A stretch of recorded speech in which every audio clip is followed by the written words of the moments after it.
You are watching AISD Live, Abilene ISD's exclusive home for streaming live games and events. For more live events featuring your favorite AISD students and teams, stay tuned to AISDlive.org, follow us on the AISD Live Facebook page, or subscribe to our Abilene ISD YouTube channel. Visit the AISD Live website for sponsorship opportunity information. Enjoy the game.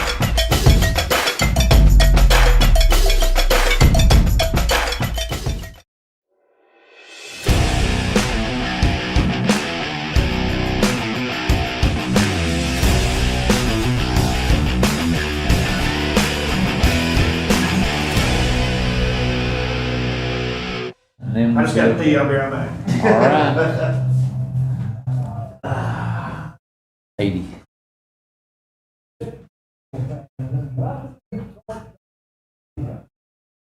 What was that?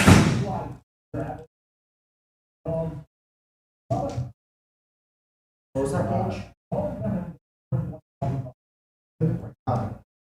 Do I press record now?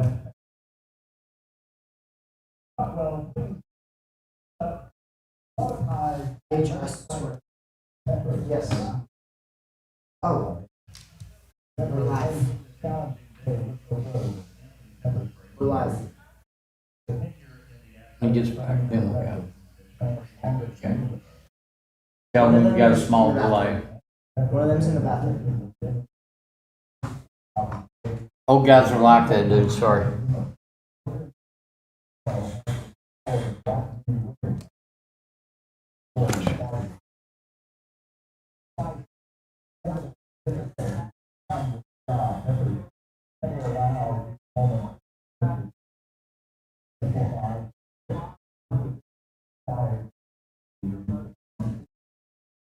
Do I press record now? Yes. No. Unlike real broadcast, we can go on when we want to.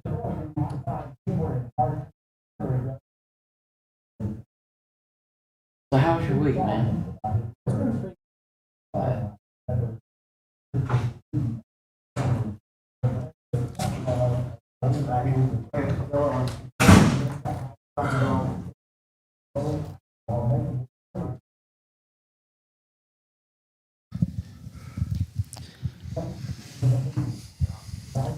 Are we on? Okay. Good evening, everybody, and welcome to Shotwell Stadium in Abilene, Texas, the home field of the 7-time state champion Abilene Eagles. I'm Chuck Statler, and it's my pleasure to say Abilene Eagle football is on the air. Welcome tonight as we are in district play. The Eagles right now are 5-2 undefeated in district, and they will be hosting the Westerners from Lubbock High School. They're struggling, folks, with a 1-6 mark, but you know anybody can win on any given Friday. So we're going to be glad to host this. It's a special night at Shotwell Stadium as the alumni and the students of Abilene High will be celebrating homecoming. I'll be your host and play-by-play announcer. Joining me as our co-host and our expert analyst is Greg Knuckles. Greg, these two teams met the first time since 1958 last year, and if you were a Westerner fan, it wasn't pretty. Tonight they had to drive to Abilene, and this will be the second time since 1958 during the Chuck Mosier coached era of Abilene High, and they're going to say they want to be competitive with the high-powered, high-octane Abilene Eagles. It's going to be a big, tall order for Lubbock High. The all-time series, Abilene High leads 12-4-3, and last year, like you said, there was just total domination by the Eagles, 69-14 at Lowry Field in Lubbock. I was looking at the Lubbock Avalanche Journal this morning, and it says Lubbock has a tough task tonight when they meet up with the Abilene High Eagles, who have come in with 3 straight wins. Amarillo High has 3 straight defeats, and Abilene High last week had 3 interceptions. Jordan Brown, Charles Meeks, and Jeremiah Collins, part of that black shirt defense we'll talk about more. And Skylar Famoa on D was picked up 2 sacks, making 6 total tackles. So the black shirts dominated Lubbock Coronado last week. And Chuck, I don't expect anything different. I mean, and like Coach Fullen, as you're going to hear in his coach's show, you take every game seriously in district because every game, every team, anything can happen on any given night. You know that, Chuck.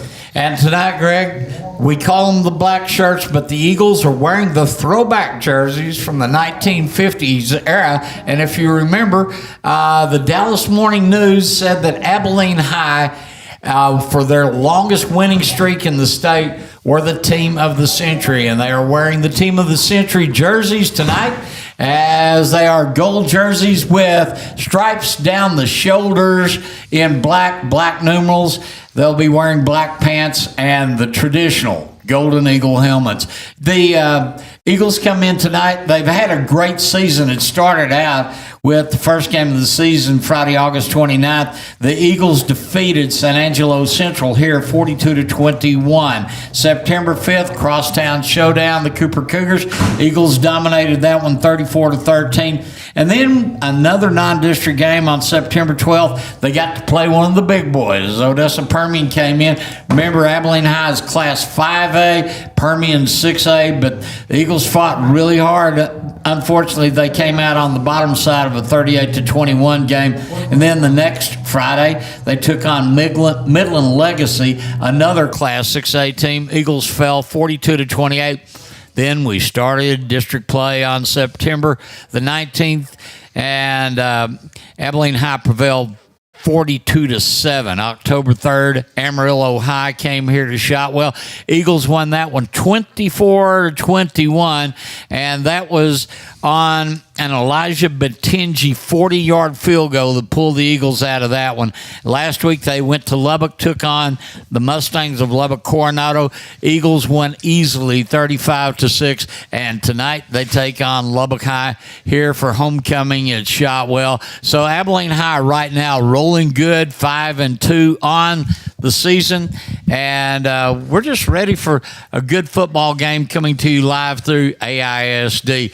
Greg, We visited with Mike Fullen earlier, and he kind of gave us his perspective on coaching for homecoming and where they are rolling. And tell you what, let's take that break. But we want to also say you're tuned into the Abilene Eagle pregame show, proudly sponsored by Blake Williams State Farm. For generations, Eagle fans have come together on Friday nights, and Blake Williams is proud to be a part of that tradition. His aim is to help you protect what matters most, your home, your vehicle, and your family's future. Give Blake Williams a call at 325-673-7145 or go by and see him at his 650 Judge Ely office. Together, Blake has a plan that's right for you because, like a good neighbor, Blake Williams State Farm is there. We'll be back with more of the Abilene Eagle pregame show brought to you by Blake Williams State Farm as we are on AISD Live.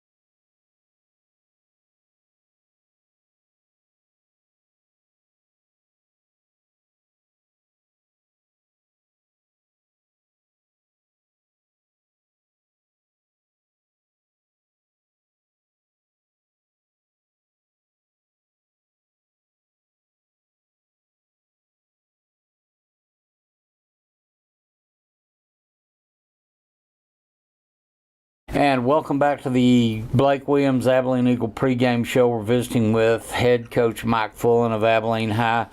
Coach, congratulations on your third district win. We're halfway through the district season, undefeated, and some really good play out of some folks last week. Strahan looked good coming out of the backfield, and defense looked good. I know you're going to make some adjustments, but Lubbock High, even though they're looking for their first win, we're going to tell them look someplace else, right? Oh yeah, I mean it's just another district game, and those guys are looking for a win, and it'll be one of those games. It's homecoming, we'll be the main attraction, and so our guys are prepared to put on a standard of play that people expect, and for us it's just important because it's the next district game, and hopefully gets us to one of our goals, which is to get into the playoffs, and that's mainly what we're focused on.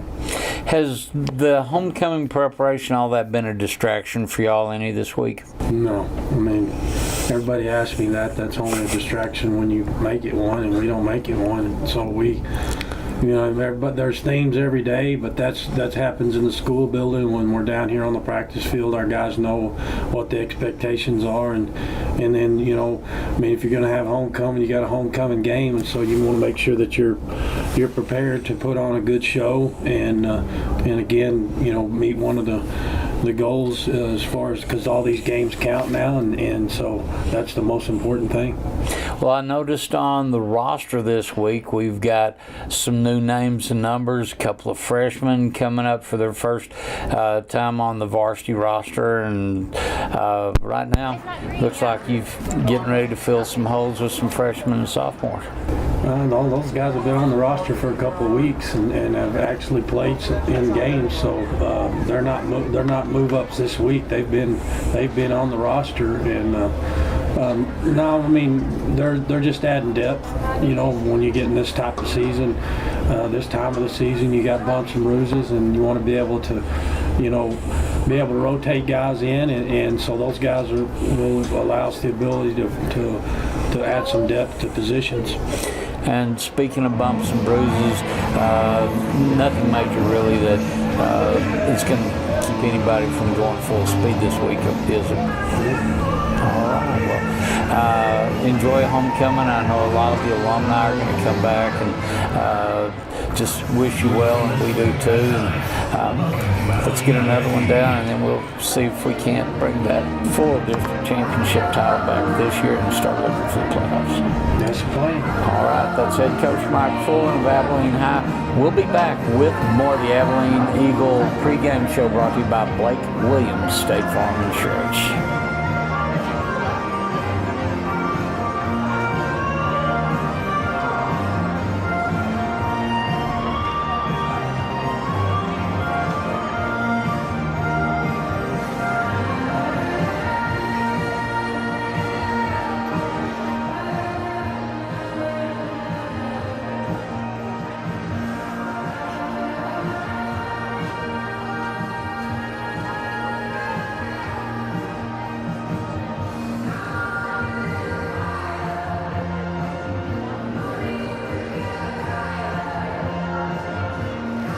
And welcome back to Shotwell Stadium tonight as the Abilene Eagles get ready to take on the Westerners from Lubbock High School. Chuck Statler, Greg Knuckles with you, and we're going to share the best seat in the house with you, Eagle fans that are tuned in to us on AISD Live. We want to say Matthew Pelletier is our director in our booth, and we're glad he's with us tonight. So we got somebody to blame if you screw up, Matthew. Just kidding. Anyway, it's going to be a good game, and the Eagles are pumped up, especially after a really good win coming back last week, beating Lubbock Coronado 35-6. Greg, the coach is very confident in his team on both sides of the ball. You look at offense, you've got two really good quarterbacks. They interchange. You've got a good running game. And another dimension that we've seen the last 2 weeks is the addition of short yardage situations. They reached over the defensive side of the ball and pulled in their version of Moose Johnson.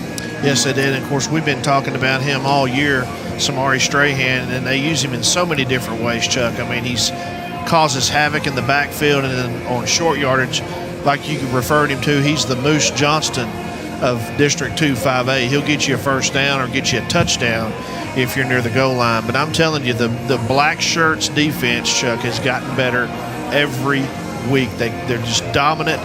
They're forcing turnovers. We had 3 interceptions last week. A lot of the Eagles had a big game last week. Skyler from Moa, 2 sacks and 6 total tackles. I mean, he causes havoc in the backfield as well. But tonight, we got to keep doing the same formula, Chuck. Like Coach Fullen always says, control what we can control. The defense has to start fast. The offense has to start fast. We don't want to give Lubbock High any hope that they're going to get their first district win tonight. Well, and Coach Fullen shared with us off the air that the Eagles want to play a clean game. They're wanting to stay away from penalties, turnovers, but take advantage of maybe improved field position from penalties from the other guys, the Westerners, and turnovers, turn those into scores. But you've got a very healthy team right now, and, it's just going to be a great game. I'm looking, Greg, across the field here at Shotwell Stadium. It holds a little over 15,000. And on the cross side, you don't have that many Westerner fans that arrived yet. I'm sure they'll fill in a little bit later. But this is homecoming for Abilene High, and the Eagle faithful always show up in mass. It's going to be a big crowd tonight, a lot of alumni here. That's one thing Coach Fullen was talking about off the air, was it's going to be a big crowd. And, they expect a certain type of football from the Eagles on homecoming. We're in the throwback jerseys. But I'm telling you, going back to Lubbock High, they have 3 guys that make them go. Bo Davis, a sophomore running back, he's averaging 9.8 yards a carry, Chuck. I mean, that's pretty impressive for a team that's only won 1 game. Denzel Robbins, the junior wide receiver, and Israel Cervantes, they are the 2 receivers that we've got to keep an eye on tonight. And, of course, Zach Rayna, the senior quarterback, makes them go. But they're not very fast. From what I've seen on video, they're a slow team, and we are so fast. I'm anxious to see how they handle our fast defense, Chuck, because, we're super fast on both sides of the ball. But I'm anxious to see how they have a big offensive line, and I'm anxious to see how they handle our defense. Our defensive front 3, and the Eagles do run a 3-4 defense. They just seem to find the right gap to get in and disrupt stuff in the backfield, and that's one of the things, of course, Abilene High also quick and aggressive, and they'll stay in your backfield nearly as much as your running backs will. Yes, they will. And one thing that the Eagles last week in the first quarter started out a little slow. They've started slow the last couple of games, and then they kick it in gear. I want to see them come out of the gate fast tonight, take the opening kick whenever they get the ball, take the opening drive, go down and score, and then just turn the defense loose. Let the defense pin their ears back and get after Reyna and shut Bo Davis down, because Davis is the one that makes them go, the running back. But I'm excited about this homecoming tonight. We've got a 80-year-old gentleman named Bob Gilliam that's supposed to be getting his high school diploma tonight, Chuck, sometime. And that's just showing that he doesn't quit. That was a goal that he's had, and we're very proud that he'll get his diploma tonight. You know, Greg, one of the things that we have in the renovated Shotwell Stadium press box is you can look to the east. You see the West Texas Fairgrounds, the Taylor County Coliseum. You see Abilene Regional Airport. But then if you look past all of the expo facilities, you see our neighbor, Great Lakes Cheese. And Great Lakes Cheese is proud to sponsor our local high school sport. Great Lakes Cheese. They're not just a company, they're employee-owned, and they're family. The people you see coaching and cheering and playing on these fields are some of the same folks that you'll find working side by side every day. Great Lakes Cheese loves our community as much as we love their cheese. We're honored to give back to the young athletes who represent the future of Abilene, whether it's on the field, in the classroom, or at Great Lakes Cheese. Teamwork and dedication are what drives success. So Great Lakes Cheese wants to thank you for letting them be a part of our journey this season, from their family at Great Lakes Cheese to yours. Let's keep supporting our kids, our schools, and our hometown pride. Tell you what, Greg, let's take another break in the Blake Williams pregame show, and then we're going to introduce our starting lineups to our audience tonight. You are part of the great audience that we bring you video stream and on the air and on AISD Live. We'll be back in a moment.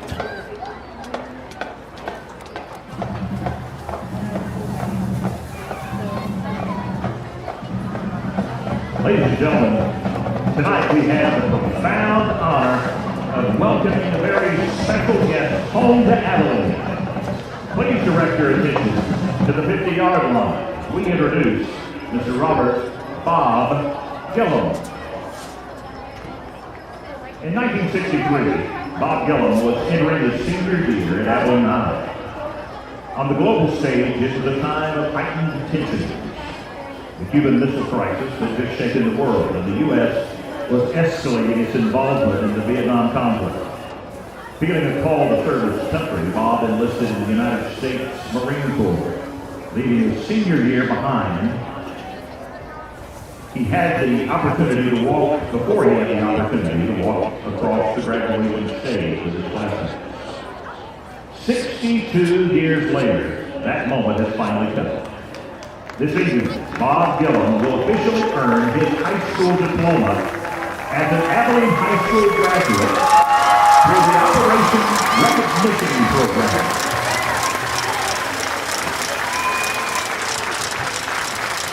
Dr. Kuhn, as the principal of Abilene High School, I am honored to hereby certify that this student has met all of the requirements prescribed by the state of Texas, the Texas Education Agency, and to declare him a candidate for graduation.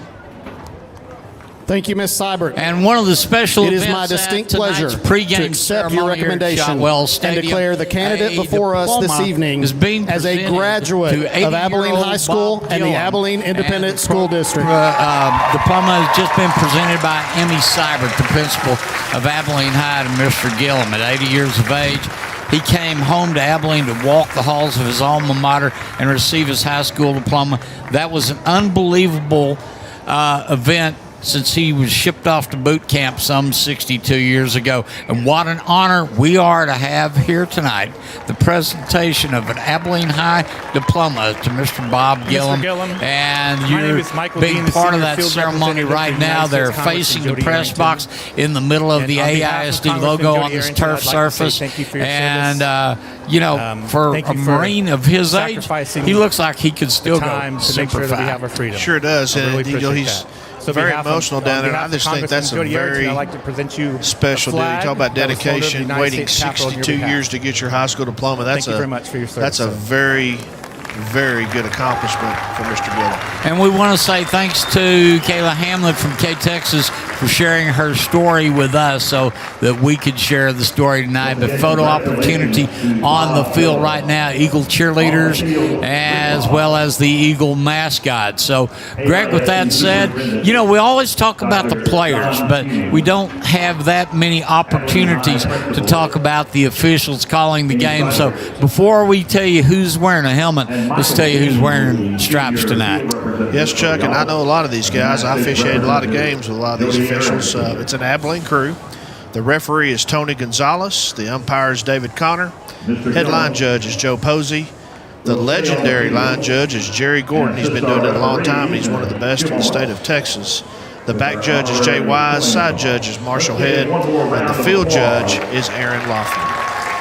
And that is the cadre of officials calling tonight's game. Once again, the guy in the white hat, Tony Gonzalez. What a great guy. So we've got a good crew. A lot of them have big country ties. Most of them are from this region, and all of them are professionals. So we won't be able to blame the referees for anything tonight. Greg, the teams are getting ready to come onto the field. The Abilene Eagles have come out of the locker room, and before they burst through that giant warbird that's inflated in the southwest corner here at Shotwell, let's introduce the guest from Lubbock High, the Westerners. Let's start with their offense, shall we? I sure will. And before I do that, I just want to tell you, Chuck, and the live stream audience, that tonight's production is a all-student ran production.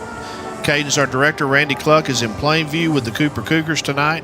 So we're very excited and proud to have the students running this production tonight, and we wish them all the best and luck. And with that being said, here's the Lubbock High Westerner offense. At center, number 51, Yvonne Rodriguez. Left guard, number 55, Ronaldo Escobar. The left tackle, number 72, Martin Gonzalez. The right guard, number 50, is Madden Katika.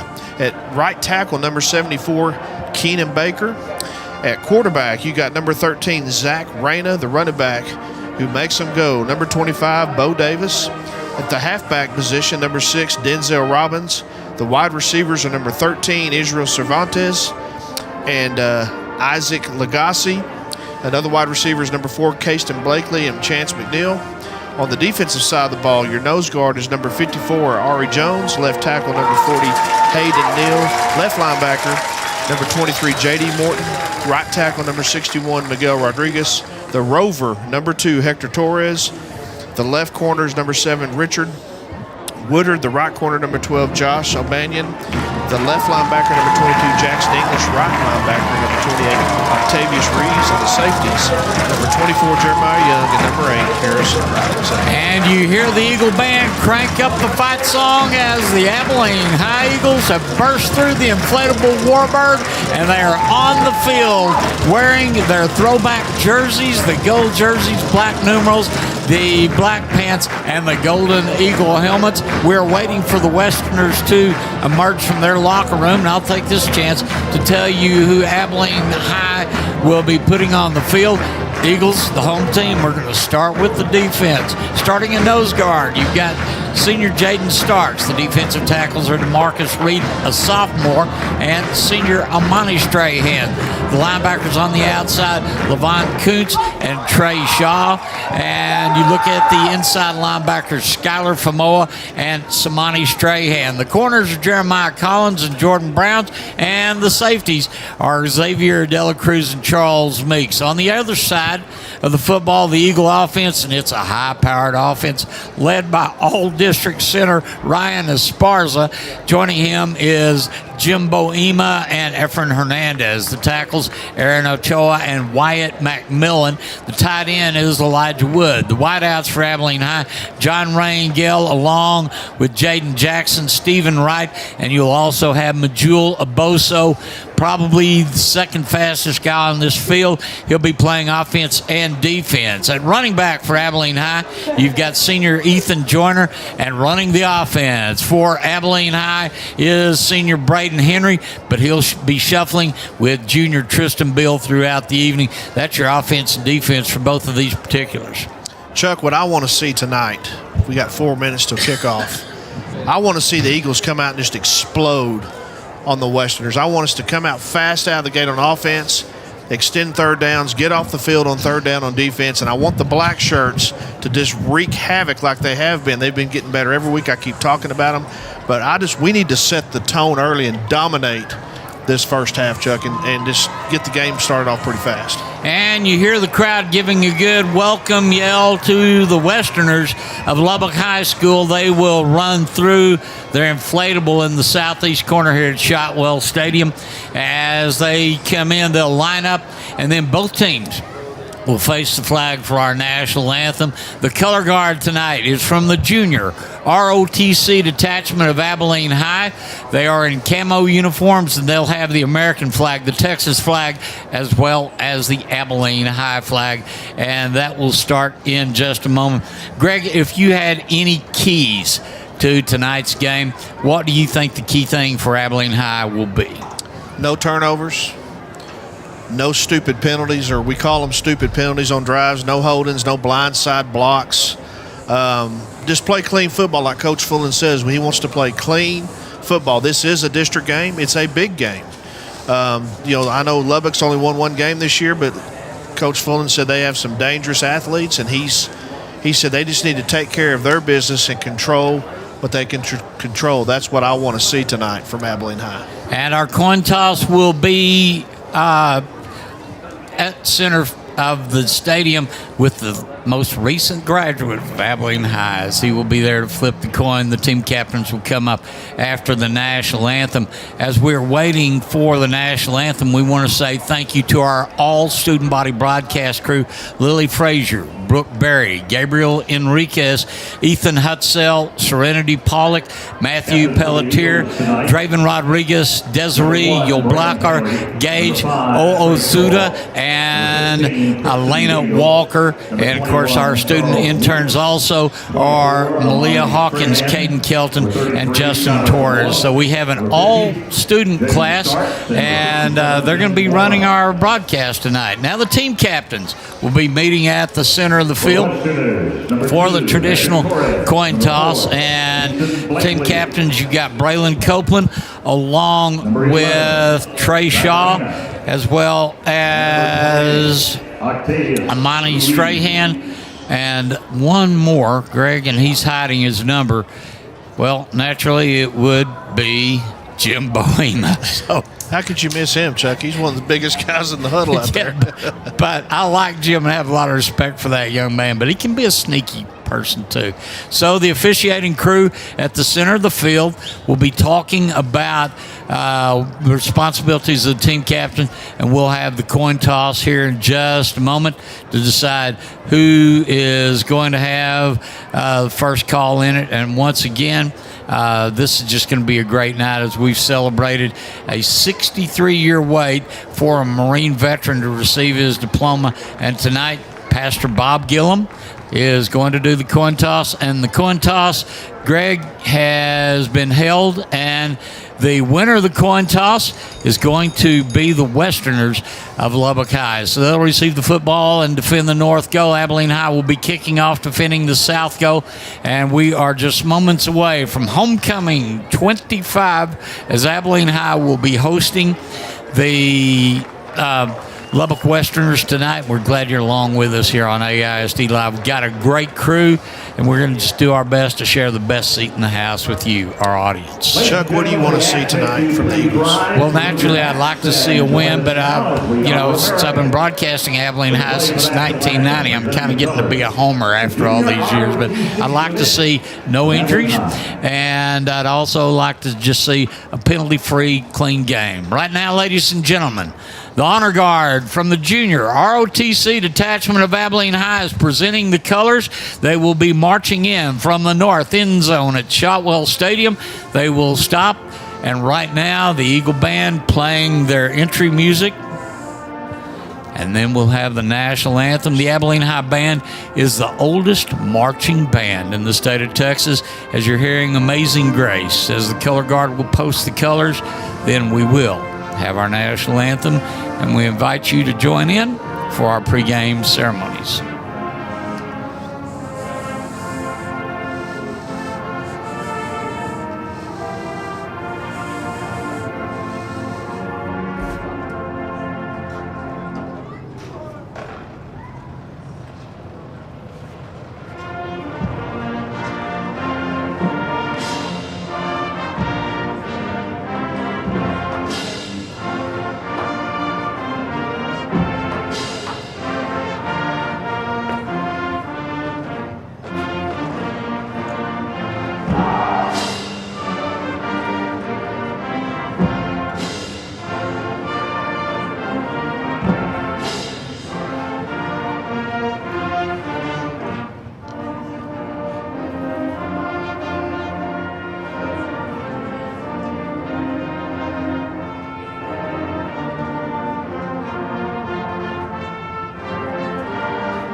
Anthem as presented by the Texas 87th Junior ROTC Detachment of Abilene High. They will now retire the colors towards the north end, and we are just seconds away from our kickoff of this district contest as the Abilene Eagles host the Westerners from Lubbock High School. We will play 4 12-minute quarters in regulation in this district game.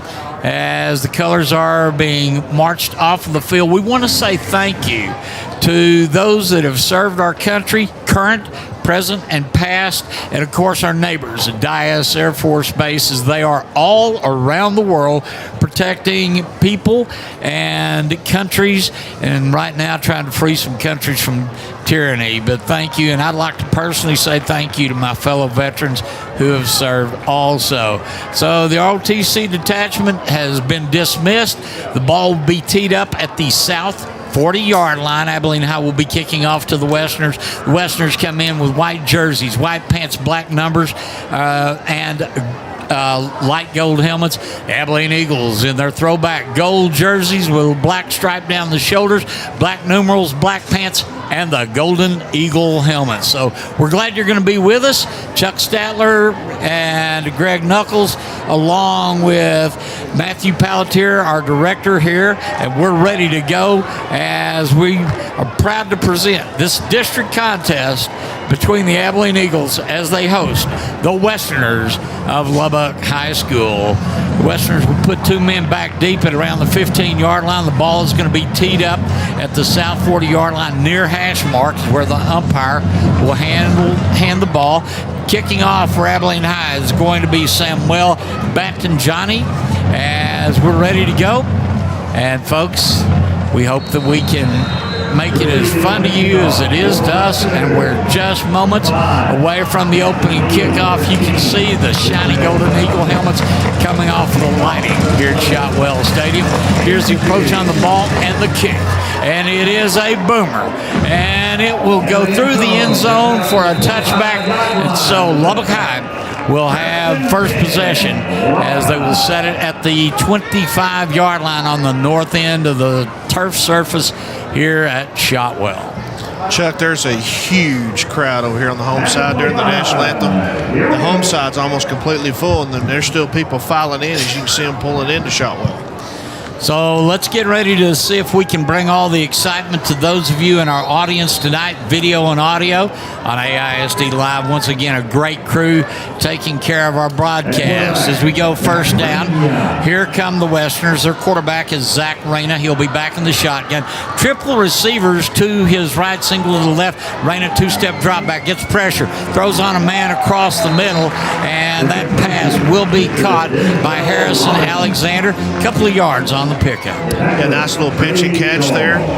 Lubbock High just trying to get their feet wet here against this tenacious Abilene High defense that's running the 3-4. So it's 2nd and 7 from their 28 with 11:35 clock running here in the first quarter. Westerners moving left to right or north to south here at Shotwell Stadium. 85 degrees at kickoff, and the wind southerly at about 10 miles an hour. Second down coming up for the Westerners. Once again, Reyna in the shotgun. Lining up next to him is Davis.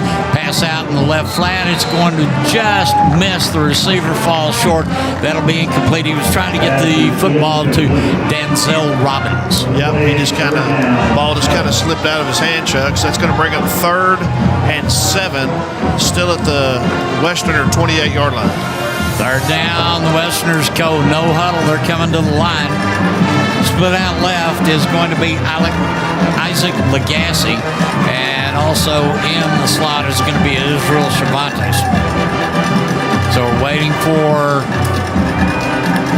Reyna. That incompleted pass stopped the first quarter clock, by the way. So third down, and now man in motion. The official's going to stop this, Greg, before it even got started. Got a false start on the Westerner offensive line. Abilene High may decline this. Let's see what they do. No, they're going back up at 5, so that's going to make it 3rd down and 12 now from the Westerner 23-yard line.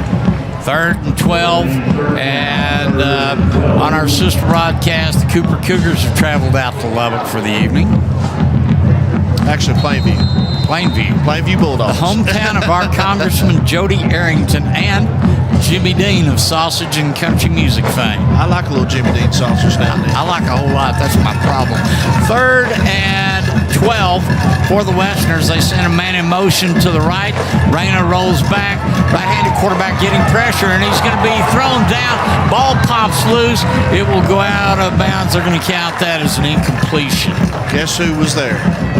We've called him already all night. Number 20, Samari Strahan. You just saw the speed, and I'm telling you, Chuck, Lubbock High has not seen a defense as fast as we are this year, I promise you. Well, the Strahan brothers, Abani is a senior and Samani is a junior, and they can disrupt the backfield pretty quick. 4th down coming up, 4th and 21 from the 14-yard line, 11:07 first quarter.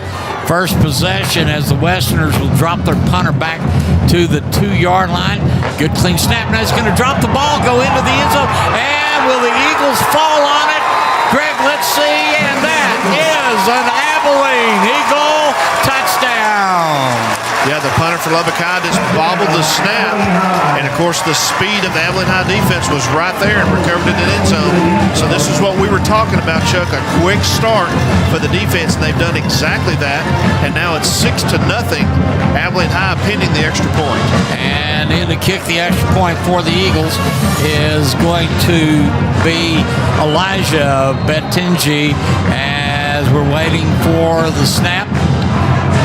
And here's the snap. Here's the kick through the north uprights, and it is good. 11:01 into the first quarter. A fumble recovery. The Eagles fall on it in the end zone. The extra point is good. Abilene High leading 7-0 on AISD Live.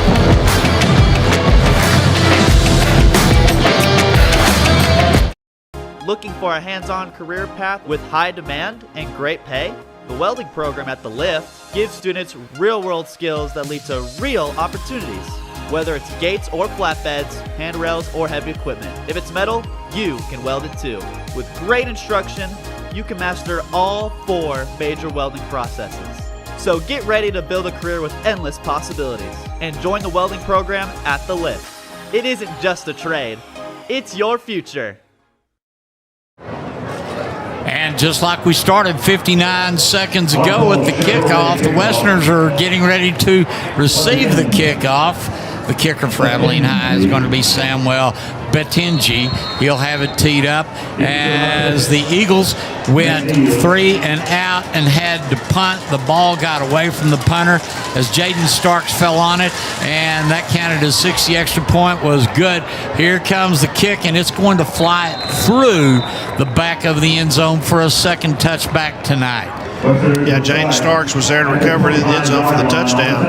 But Lubbock High just kind of looked shell-shocked, Chuck, after that first series with the speed of the Eagle defense. So I'd like to see it happen right now again. You know, we haven't even played a minute into this game, 59 seconds, and we're already up 7-0. So let's see what happens here on the second series for Lubbock High. From the Westerner 25-yard line, they're one to head south as they go north to south or left to right.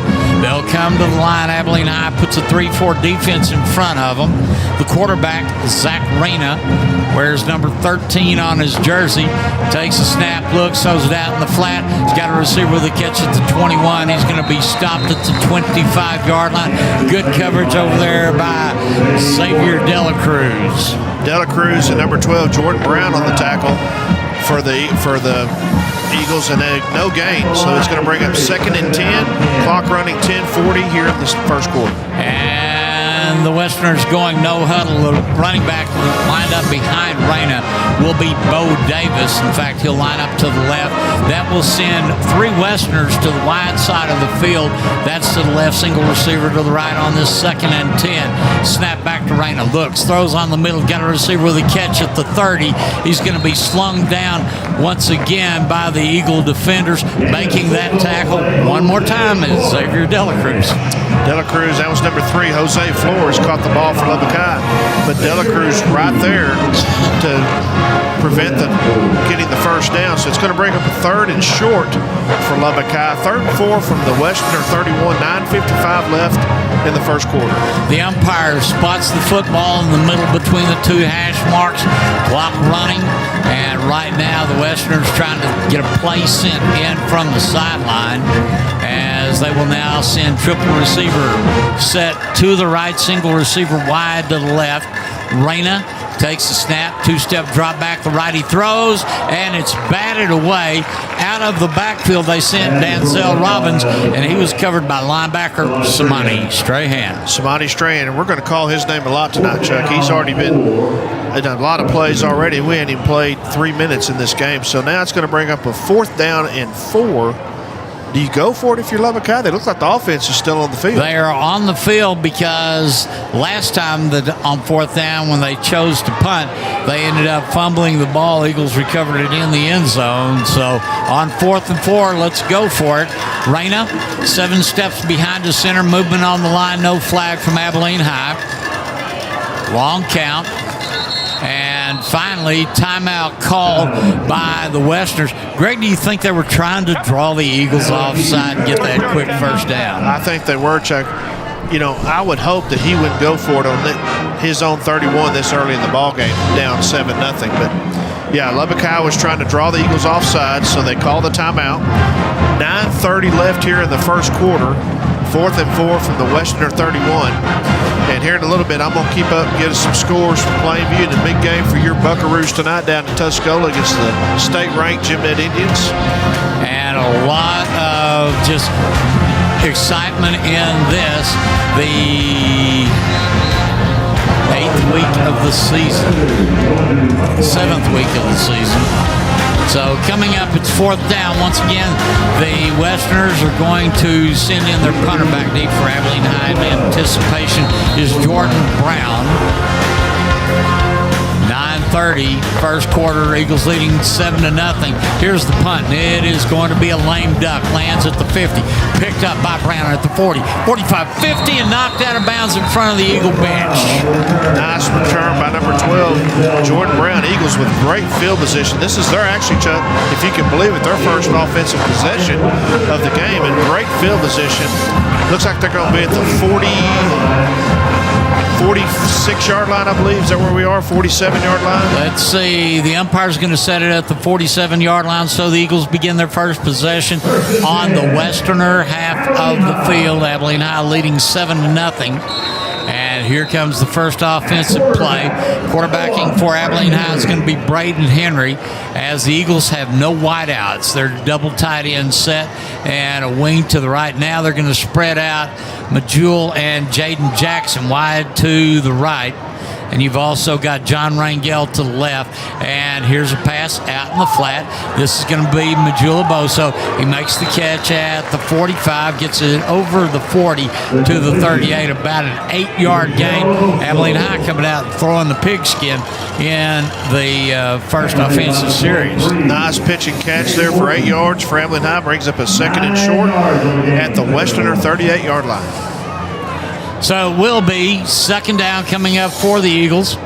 Clock moving at 8:52. Braden Henry fakes the handoff. Now he's going to step up the middle of the 35, the 30.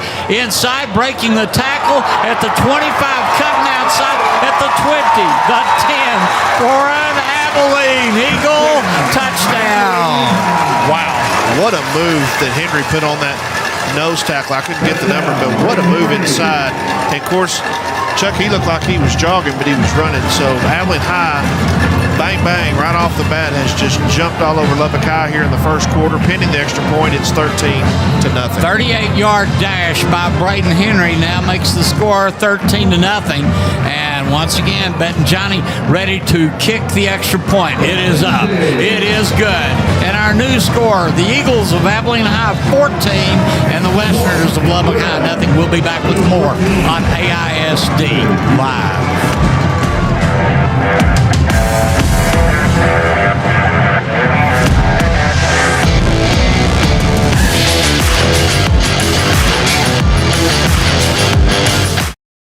Hello, Abilene. I'm James Montgomery, Plant Manager, Great Lakes Cheese. And I'm Trevor Hensley, Production Manager, Great Lakes Cheese. On behalf of all of us at Great Lakes, we'd like to say how proud we are to support all of our local high school sports through this sponsorship. At Great Lakes Cheese, we're not just a company. We're an employee-owned family. That means the people you see coaching, cheering, and playing on these fields are the same folks you all find working side by side with us every day.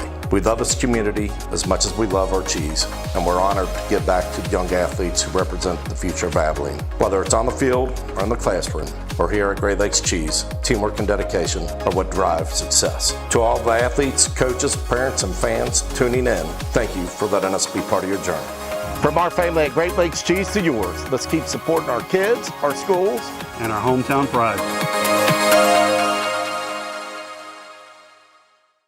And it's a happy start to homecoming here at Shotwell Stadium. Abilene High leading 14-0. The kick from Samuel, but Johnny will go out of the end zone for the 3rd time. So that means that the Westerners of Lubbock High School will have a 1st and 10 at their own 25-yard line. You know, Greg, it's just amazing the patience that Abilene High's Braden Henry has. He looked for somebody to throw it to, and he just saw a big wide opening. He was nearly tackled twice and then stepped into the end zone. He's got great field vision, He was just following his blockers, and of course he turns on the jets when he has to. We know he's the fastest player on the field. Zach Rena, the quarterback for the Westerners, has receivers to the left, to the right. He's going to give off to the first time to his running back, Davis. Bo Davis tries to go behind the left tackle. There's nothing there but 5 golden eagle jerseys. No, and he actually lost a yard. Actually lost 2 yards, I think. He lost a yard. So 2nd and 11 for the Westerners at their own 24 with 8:16 clock running here in the first quarter. And once again, you've got Reyna back in the backfield. Davis lining up to his left, single receiver wide to the left, trips to the right, and now Davis is going to come over and be in the right pocket of his quarterback, senior Reyna. Here's the snap. They're going to give it to Davis. He took the handoff and was ridden. Now he's going to break down the sideline. He gets the first out to the 40, near the 44. The Eagles thought he was tackled at the line of scrimmage, but Davis, a good first down. Great. I was impressed with his footwork on the sideline, Chuck. I thought he was out of bounds, but Great play by number 21, the junior Charles Meeks, for knocking him out of bounds. But Lubbock High with their first down of the night at the Eagle, right there, actually their own 46-yard line, 1st and 10. It will be first down for the Westerners as they have the football spotted at their own 44. Westerner center is Madden Gatisha. He'll be crouched down over the ball, snaps it back to Reyna, pass out in the flat. Here comes the Eagles to convert upon Israel Cervantes, and they're going to say he picked up a couple on that carry. Dela Cruz, Strahan, and a whole host of Eagles were all over number 13 for Lubbock High, Israel Cervantes. So it's going to bring up 2nd down and 7 for Lubbock High. The line of scrimmage will be the Westerner 47-yard line, pair of receivers to the left, to the right. And Reyna going to hand the ball to Davis. He's going to try to get around the left end, and he's upended. And he will be stopped. What a really nice open field tackle by Jeremiah Collins. That speed from the black shirts, I'm going to call them the gold shirts tonight because they're wearing the throwbacks. But wow, what speed did just explode to cause Davis for about a 2-yard loss there. So it's going to bring up 3rd and 11 at their Lubbock High 43. And so right now, Reyna looking for the play to be sent in from the sideline of Lubbock High. You can hear the Eagle band. They're a little bit raucous on the other side. Here we get back to action on 3rd down.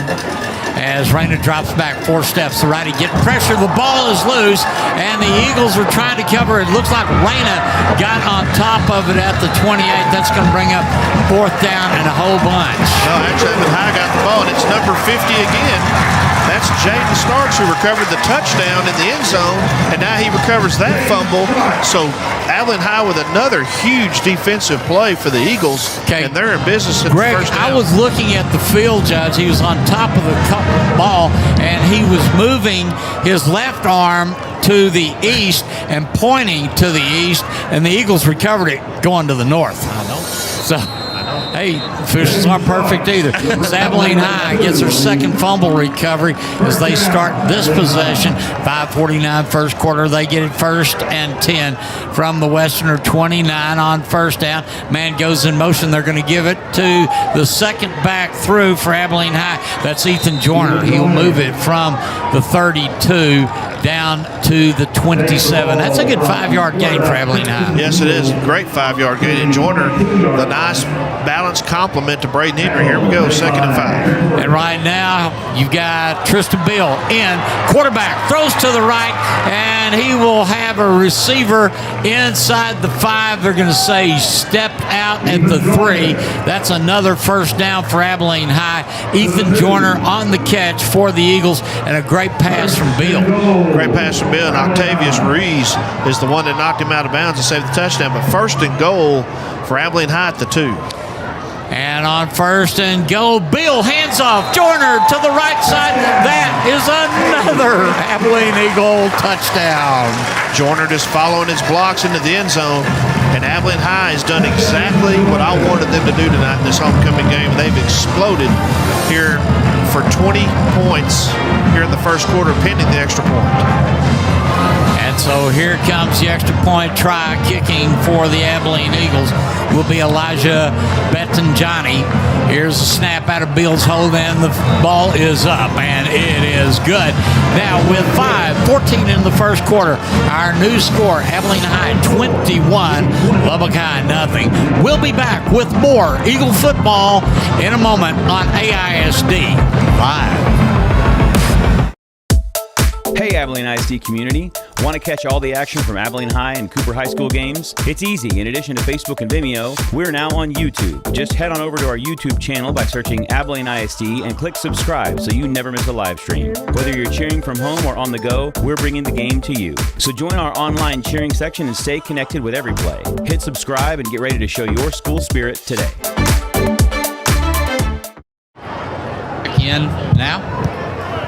And welcome back to Shotwell Stadium. A second turnover by the Westerners led to great field position for Abilene High. Ethan Joyner carried it in from 2 yards out, and the Eagles now lead 21-0 with 5:14 on the first quarter clock. And Abilene High will be kicking off once again to the Westerners, as the Eagle kicker is going to be Samuel Bettinjani.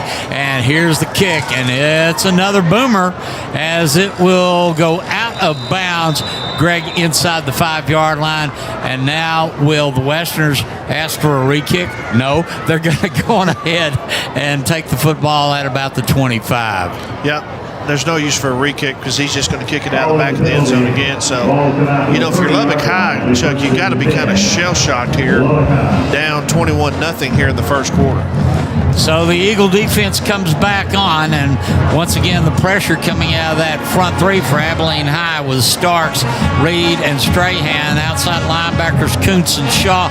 Inside Famoa and Strahan. Great play by the secondary with Dela Cruz and Meeks and Collins and Brown. So it'll be first down, spot the ball at the 30. And here come the Westerners, a pair of receivers to the right, single receiver way to the left. That's the wide side of the field. Reyna gives the ball this time to Davis. Davis says, hey, there's 4 of those guys trying to tackle me. So he probably will lose a couple on that carry. Great defensive play. DeMarcus Reed, the sophomore, making the stop. What I like is we're swarming the runner. Bo Davis is just getting swarmed. And number 40, yes, DeMarcus Reed made the tackle. And he's just a sophomore defensive lineman, but I'm telling you, the goal tonight was to stuff Bo Davis because he makes them go, and so far they have. And it's second 11 from the Lubbock 29 with 4:38 remaining in the first quarter. And right now, Zach Reyna has a pair of backs guarding him as he is in the middle, takes a snap, throws it out the left flat. He's got a receiver with a catch at the 26. Eagles are all over the receiver. He might have gotten a half-yard on that, but Greg, that brings up third down. Third down. Jeremiah Collins and number 21, Charles Meeks. We're going to be calling their names a lot tonight, Chuck, but just frustrating Lubbock High, bringing up a third down and 10 now. I've got a score from Plainview. 2 minutes left in the first quarter, tied at 7. Cooper Cougars and Plainview Bulldogs. All right, and our score, Abilene High 21 with 4 minutes left in the first quarter. Lubbock High nothing, 21-0, and it's third down and 10 for the Westerners as they have a man in motion from the left. That'll give them 3 receivers as they get ready. Zach Rena was the quarterback when these two teams met last year. Rena dropped back, looking, getting pressure, and I don't know what he ordered for dinner, but he just got sandwiched. Well, Skylar Famoa just served the sandwich. But Chuck, if you've noticed, every play, 3 to 4 gold shirts are on the ball carrier. Every play. It's very, very impressive right now. Fourth down coming up, and the punter for Lubbock High is in. He'll be standing at the 10. Remember, the Eagles' first score with 59 seconds in the first quarter was a bad snap, and it was let loose, and the Eagles recovered it at the 5-yard line. Here's the kick and the catch at the 45. Here's the return, and a penalty flag thrown as the return man from Abilene High just got over the 30-yard line.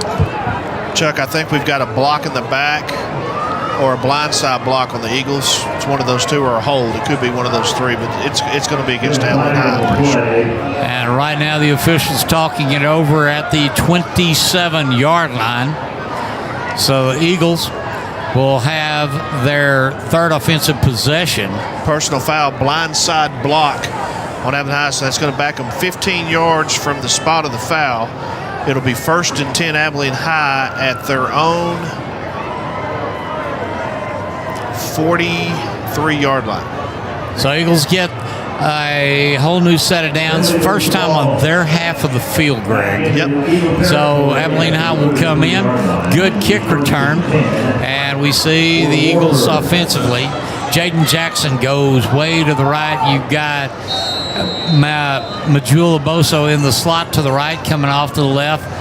You've got Rangel way left. Braden Henry, the quarterback. Behind him, Ethan Joyner. First down, Henry Pitch. Joyner with the catch at the 40, 50, cuts across the grain at the 40, 45, 30, down the far sideline at the 20, the 10. That is an Abilene Eagle touchdown. Joyner just following his blocks around the right side, and the blocks leading the way, the receivers leading the way, and so Abilene High has just exploded here in the first quarter, and it's 27-0. 2:39 left, and we're pending the extra point. That was a 57-yard pass reception as Joyner caught it and then just followed his blocking. He was patient, he was letting the guys downfield do it, and then once he hit the sideline, there was nothing but turf until you got to the end zone. Here comes the extra point kick. Abilene High's kick is good.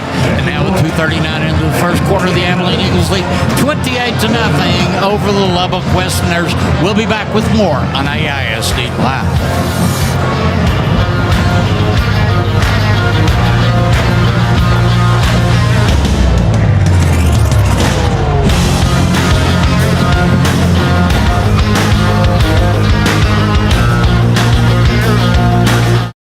I'm Sandra, this is Jorge, and we were adopted in 2019. I remember when they first came to us, Michael was already a teenager. The whole cliche of they're so lucky to have you guys, and it's the other way around. They have changed our family for the better. They chose to love us. They didn't have to. They chose us. Family. Learn about adopting a teen from foster care. You can't imagine the reward. Visit adoptuskids.org. As Samuel Johnny tees it up at the South 40-yard line for the fourth time tonight to kick off to the Westerners of Lubbock High. Abilene High leading 28-0. Here's the approach on the kick, and it is going to be a squibber. Lands at the 20, bounces out of bounds at the 15. He didn't want to put it into the end zone. He just wanted to see what had happened once he made contact. Right. Chuck, we've got another huge game in our District 2-5A. Right now in Lubbock at Lowry in the second quarter, the Monterey Plainsmen are shutting out the Tascosa Rebels 7-0, and that's a big game. Well, yeah, for the district standings for us. It definitely is for the Eagles, but their win last week at least clinched them a playoff berth as one of the 4 teams coming in. But Abilene High's goal this year, after being district co-champs last year, is to win the district title right out. So the football will be re-teed as the umpire is going to set it at the 35-yard line. And right now, Samuel is coming over the sideline to talk to the Eagles coaching staff. And he will get a tee at the near hash mark at the 35. 2 minutes, 39 seconds left into the first quarter, as we are seeing a happy homecoming crowd for the Abilene Eagles tonight. And it's a huge crowd, Chuck. I don't know if you've seen down there, but it's almost completely packed on this home side. The Eagle fans love homecoming. Benton Johnny tees it up at the 35, and he's going to pooch. It's going to be fielded fair catch at the 22-yard line. So he went on kind of a pooch as it was fielded. So right now the Eagle defense gets ready to dig in. It'll be 1st and 10 for the Lubbock High Westerners at their own 22-yard line.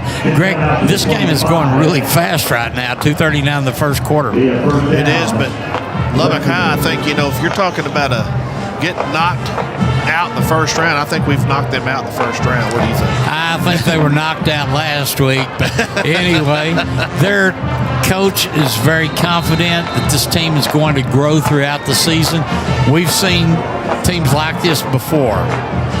Zach Reyna, low snap. Quarterback gives on a little wraparound, and his running back is going to get out to about the 20, carrying the ball. Was Harrison Alexander. That's his second carry on the evening. Didn't get a yard. They gave him no gain there, so 2nd and 10 from the Lubbock 25 with 2:15 left in the first quarter, and got another score from Plainview. Plainview now leads the Cooper Cougars 14-7. Of course, there's a whole lot of football to be played in that game out there. So it is 2nd down and 10. Greg, you know why they don't build prisons in Plainview? Why? It's so flat that if somebody were running away, they could see them running for days. Yes, Congressman, I insulted your hometown, but Jody Arrington's a good friend. So, timeout is called. Lubbock High called their second timeout. And so they will have one remaining here in the first half. Coming up at halftime, we'll catch you up with the court nominees for homecoming. And we've also got a special guest, one of the members of the Board of Trustees of the Abilene Independent School District. Rodney Goodman is going to come in. We're going to talk about school stuff. We might talk about some of his kids, especially his son, Karsten. Yep, Karsten Goodman. I remember, and we may talk about something huge coming up on the ballot in November. You know, I would guess that that's probably going to happen, but Rodney's going to be with us. He's one of the great guys on the school board. Let's get ready to come back to action. Minute 48 here in the first quarter. Abilene High leading 28-0. Reyna sends a man in motion to the left. That's going to be Cervantes' pitch out. Caught at the 31 on the reception. You've got Easton Blakely. He's kind of an H-back tight end, and he just did a little slant across the middle. Picked up a handful of yards, but that still brings up third down and 3 to go for another first down for the Westerners. Jordan Brown and Dela Cruz, we're going to be calling their names a lot. They seem like they're on every tackle. So it's going to be 3rd and 3rd and short for Lubbock High. As they send 3 receivers wide to the left, single receiver to the right. Reyna changes his call at the line. Davis to his left. Reyna takes 2 steps.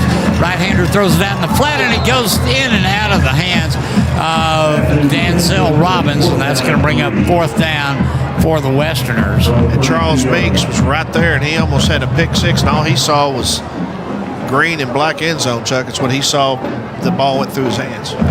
4th down coming up. The incompleted pass stops our first quarter clock at 57 seconds. Eagles, 3 offensive possessions, 1 special team possessions. That's led to their 4 touchdowns. And the punt team for Lubbock High in, and right-footed kicker gets one up, a little bit of height. Fair catch called for Abilene High at the 41-yard line, and on that catch for the Eagles on the return was John Rangel. So the Eagles begin their 4th offensive possession, but they already lead by 4 touchdowns. Yep, 4 touchdowns, and just done exactly what I wanted them to do. And I'm sure Coach Fullen's got to be pleased, Chuck, with a fast start on both sides of the ball. So here come the Eagles. They're going to spread them out on 1st down at their own 41. You've got Tristan Bill at quarterback. That means Henry is in the slot to the right. And now Bill is changing his call. Lining up almost in a pistol is Ethan Joyner. Bill throws right flat. It's going to be caught at the 45. Over the midfield stripe. Should be a first down for Abilene High. Yeah, that's number 8. That's Stephen Wright with the reception. Just a little pitch and catch. Nice.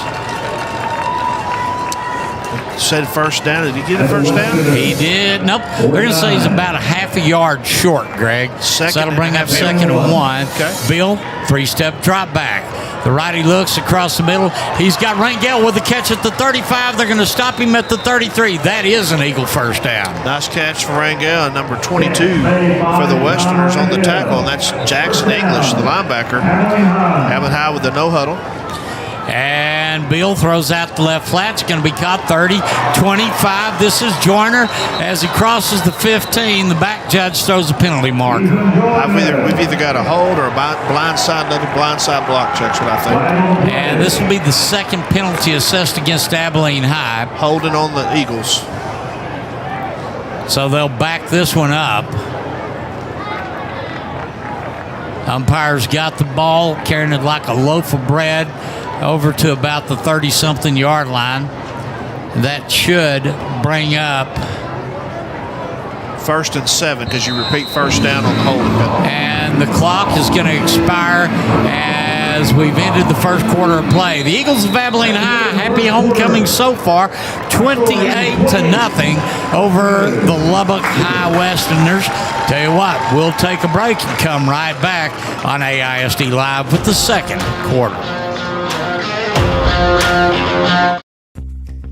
The Big Country Athletic Hall of Fame is a nonprofit organization dedicated to the preservation of sports history, highlighting the spectacular achievements of the greatest athletes with ties to the Big Country. Come by and celebrate as we salute and honor the lives of those that gave us great joy as they inspired others and promoted the human spirit. The Big Country Athletic Hall of Fame is located in the Mall of Abilene and admission is free.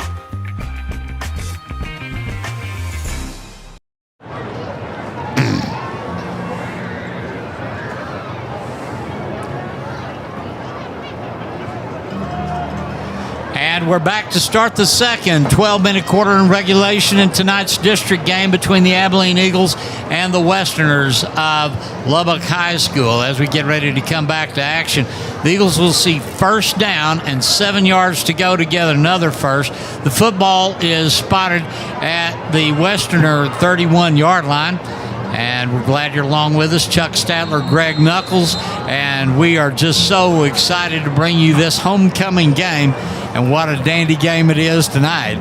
So it'll be first down for the Eagles as their quarterback, Tristan Beal, back in the shotgun, back lining up to his left. Beal takes a snap. Right, he throws down the sideline. Caught by Majul Abosa at the 9, the 5. That's an Abilene Eagle touchdown. Beautiful pass to Majul Abosa. And now Abilene High's blown this thing wide open to start the second quarter. 34-0 pending the extra point. And Chuck, Lubbock High ran 18 plays for a negative 12 yards in the first quarter. 11:55 in the first half. Here comes the point after attempt for Abilene High. And Elijah Bentingi kicks it through the uprights, and it is good. Now with 11:55 left in the first half, Abilene High's Eagles 35 and the Lubbock High Westerners nothing. We'll be back with more on AISD Live. This is our future. This is our journey. In AISD, CTE gives us a place to grow. To explore. To discover what's possible. We're learning skills that matter. Skills that open doors. Skills that create careers. CTE is where passion meets purpose. We don't just study. We create. We solve problems. We prepare for what's next. In AISD, CTE challenges us. It supports us. And inspires us. The world is changing. But so are we. We're ready to lead. We're ready to serve. We're ready to make a difference. This is our moment. This is CTE in AISD.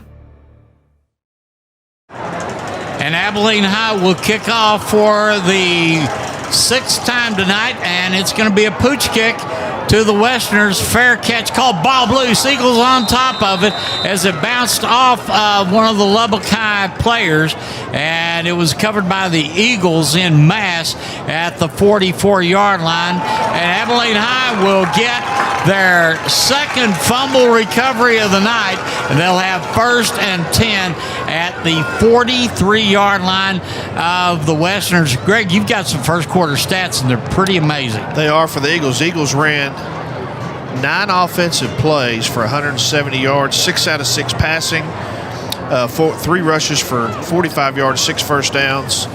The Westerners had 1 first down, 9 times for negative 32 yards, 20 yards passing, so they had 18 plays for negative 12 yards. Time of possession, Abilene High had the ball for 1 minute and 17 seconds, and Lubbock High had it for 10 minutes. And right now it is first and 10 for the Abilene Eagles at the 43-yard line of Lubbock High. The officials still having a zebra conference at the 43-yard line. Umpire will set the ball near hash mark, and the Eagles come to the line. They'll split a pair to the left and a pair of receivers to the right. You've got Tristan Bill as the quarterback. Lining up next to him is Ethan Joyner. And here's first down, 11:54 left in the first half. Eagles leading 35-0. And a little bit of delay. You look at Ryan Esparza, the Eagle center. He's ready to go ahead and snap the football, get this thing rolling. Man goes in motion to the left. That's John Rangel. Now he'll be in slot to the left. Here's the snap. Rangel on the pass. It's a dart to the outside. He breaks a tackle, tries to cut back in, and then he's swarmed by 4 Westerners. No gain on the play. Maybe a loss of a step or 2. Nice play by Hector Torres, number 2, and number 53, Adrian Montemayor for the Westerners. You know, even though, Chuck, they're down 35-0, they're still hustling to the football. It is second down and 10. No gain on the play for Abilene High. Once again, the line of scrimmage is the Westerner 43. Bill gives up the middle. It's Joyner. He's over the 40. Cuts inside to the 45. Now outside to the 30, to the 25, inside the 20 for an Eagle first down. Nice run by Ethan Joyner, just following his blocks, Chuck, like he's supposed to. And now Abilene High going no huddle to keep the Westerners on their heels. It will be first down for AHS at the 16-yard line. Bill, pass out. This is going to be Joyner again. He goes to the right, and he'll be wrapped up by the linebacker that stepped up to make the tackle. Octavius Ruiz is the tackler on the tackle E, Ethan Joyner. Yeah, but he had help from number 28, Levon Coots, as well. Number 28. Yeah, Ruiz just made the tackle, but Lubbock High still giving 110%, Chuck, even though they're losing 35-0. Second down and 8 for Abilene High. The line of scrimmage is the 14 for the Westerners. Pair of receivers way to the left. And now Joyner's going to come in, and he and Josh Castillo will join Beal in the background. And here's the snap. Give the ball. Castillo finds a place behind his right guard and moves the football from the 14 to the 12-yard line. Nice little run there by Abilene High, and a tackle made by 23 J.D. Morton. But Abilene High now with a 3rd and 6 from the Lubbock 12. 9:58 clock running here in the first half. Eagles lead 35-0. Aiden Ushery will come in as a receiver for Abilene High. And now the Eagles are going to move people around. Majula Boso will come in at slot to the right on this 9:41 left in the first half. Third down coming up as Tristan Bill takes a snap, looks across the middle. He's got a receiver, and the ball is dropped at the 1-yard line, in and out of the hands of Jaden Jackson. Chuck, I think he was already celebrating his touchdown. What do you think? You know, my number pretty much through school is 72. I never got to do an end zone dance, Greg. So an incompleted pass brings up 9:31. The Eagles are going to go for a field goal from the 19-yard line. This will make it a 29-yard field goal attempt by Bentingi, and the kick is up, and the ball lofts easily through the south uprights, and that will be a 29-yard field goal. And our new score, Abilene High 38, Lubbock High nothing. 9:26 in the first half. We'll be back in a moment on AISD Live.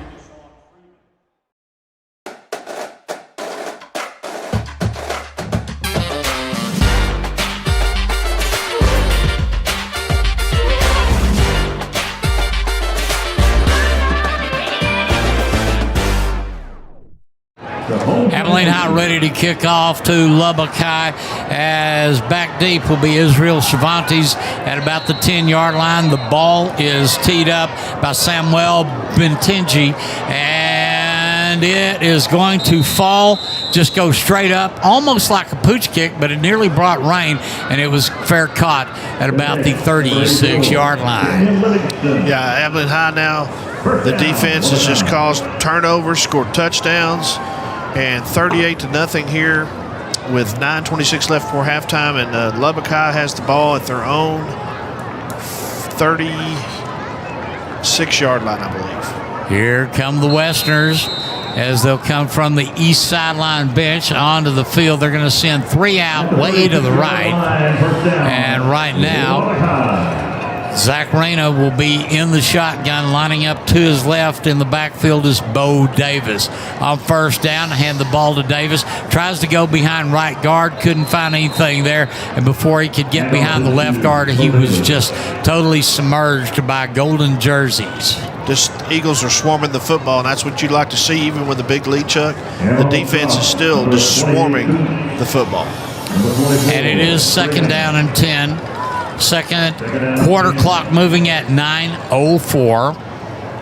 And remember, one of the new additions to the Texas UIL is they will have a 2-minute timeout at the end of the first half and second half. Can't call it the 2-minute warning because that's copyrighted by the NFL. It's a 2-minute timeout. As dropping back, ready to throw, getting pressure, and now running for his life and dumping it out of bounds. The new quarterback, well, it's the same quarterback, Zach Reyna. He just changed jerseys, went from a 13 to 11. He sure did, didn't he? I thought I was seeing things for a minute, but he sure did. But nice defense by Abilene High. Just causing havoc. Reyna just getting out of his comfort zone, and just everybody for Abilene High. Number 40 there for Abilene High. DeMarcus Reed's been a lot of plays already. Jaden Starks with the 2 turnovers. He's recovered 2 fumbles. So the gold shirts tonight are just causing havoc everywhere. 8:35 here in the first half. 3rd and 10. Clock stopped because of the incompleted pass. Reyna drops back. Pass out in the flat. Davis makes the catch. He's at the 35, lowers his shoulder and gets out to the 39. That's going to bring up 4th down for the Westerners. That was Greg, just kind of for your information, you know why they're called the Westerners? Why? Because they're on the west side of Lubbock. Makes sense, doesn't it? So 4th down coming up, and Lubbock High going to go for it. Abilene High shuffling people in anticipation of a pass play. Long count by Reyna. Pair of receivers to the left, to the right. And watching the play clock click down under 10. A shift in the backfield. You've got Harrison Alexander taking the place of Davis, and timeout called on the field. 7:44 here in the first half, and that is the final timeout Lubbock High will have in their compliments here. Chuck, I kind of don't understand that. It was 4th and 7. I know you're trying to get them to jump, but you're backed up on your own end of the field down 38-0. I don't know what you're trying to. I guess you're just trying to jump to get you a 4th and short, I guess, is what you're trying to do. And that would help because they're at a 4th and 7. If you get that 5-yard movement penalty, that'll put you at 4th and 2. And with a good running back like Davis, he can go between the tackles and get you that 3 yards whenever you need to. Yeah, I've got some scores from our district. Well, actually, Plainview leading Cooper 21-13. Paladura leading Lubbock Cooper 14-7. But the upset in District 258 Division 2 is Memorial leading Wiley 14-0. Caprock leads Lubbock Coronado 8-7. That's a barn burner at Dick Bivens, and then Tascosa leading Monterey 14-7 in the second quarter. And we'll be at Dick Bivens Stadium next Friday night as the Eagles travel out there to take on Tascosa and the Rebels. That may be for district next weekend. So it's 4th down coming up. The clock stopped at 7:44 here in the first half. And the Westerners are going to go for it from the 38. They trail Abilene High 38-0. Reyna getting swamped at the 30. Oh my goodness, is the ball loose? Do the Eagles pick it up from the 20, the 15, and into the end zone? Will they call it a touchdown? And yes, that is another Abilene Eagle touchdown. Wow. Number 50, Jaden Starks with his third fumble recovery, his second touchdown of the game, Chuck. Just wow is all I have to say. But Jaden Starks has just been completely dominant. You can see right 44 for Abilene High with the sack. And then Jaden Starks picks it up and just runs it into the end zone. And Abilene High now has just blown this game wide open here in the second quarter, leading 44-0 pending the extra point. Here comes the extra point. Bentingi ready to kick towards the south uprights, and it climbs and climbs and bounces off the scoreboard. And our new score after the kick is good. Are the Eagles of Abilene High 45 and Lubbock High nothing. We'll be back with more on AISD Live. Hey Abilene students, do you want to spark up your future? The Lift Electrical Department connects classroom learning with real-life electrical work. Learn to wire, troubleshoot, and to power up the world. From basic circuits to advanced electrical systems, you are prepared for high-demand careers, certifications, and real-world experience all here at the Lift. Not sure about college? The Lift Electrical program equips you with the necessary skills to jump straight into a career after high school. Light up your future today and join the Lift Electrical Technologies program. A 50-yard fumble recovery by Starks as Jaden Starks rumbled it in, have given the Eagles another score. That is their 7th touchdown of the night. The kick was good. Abilene High leading 45-0 with the Lubbock High Westerners.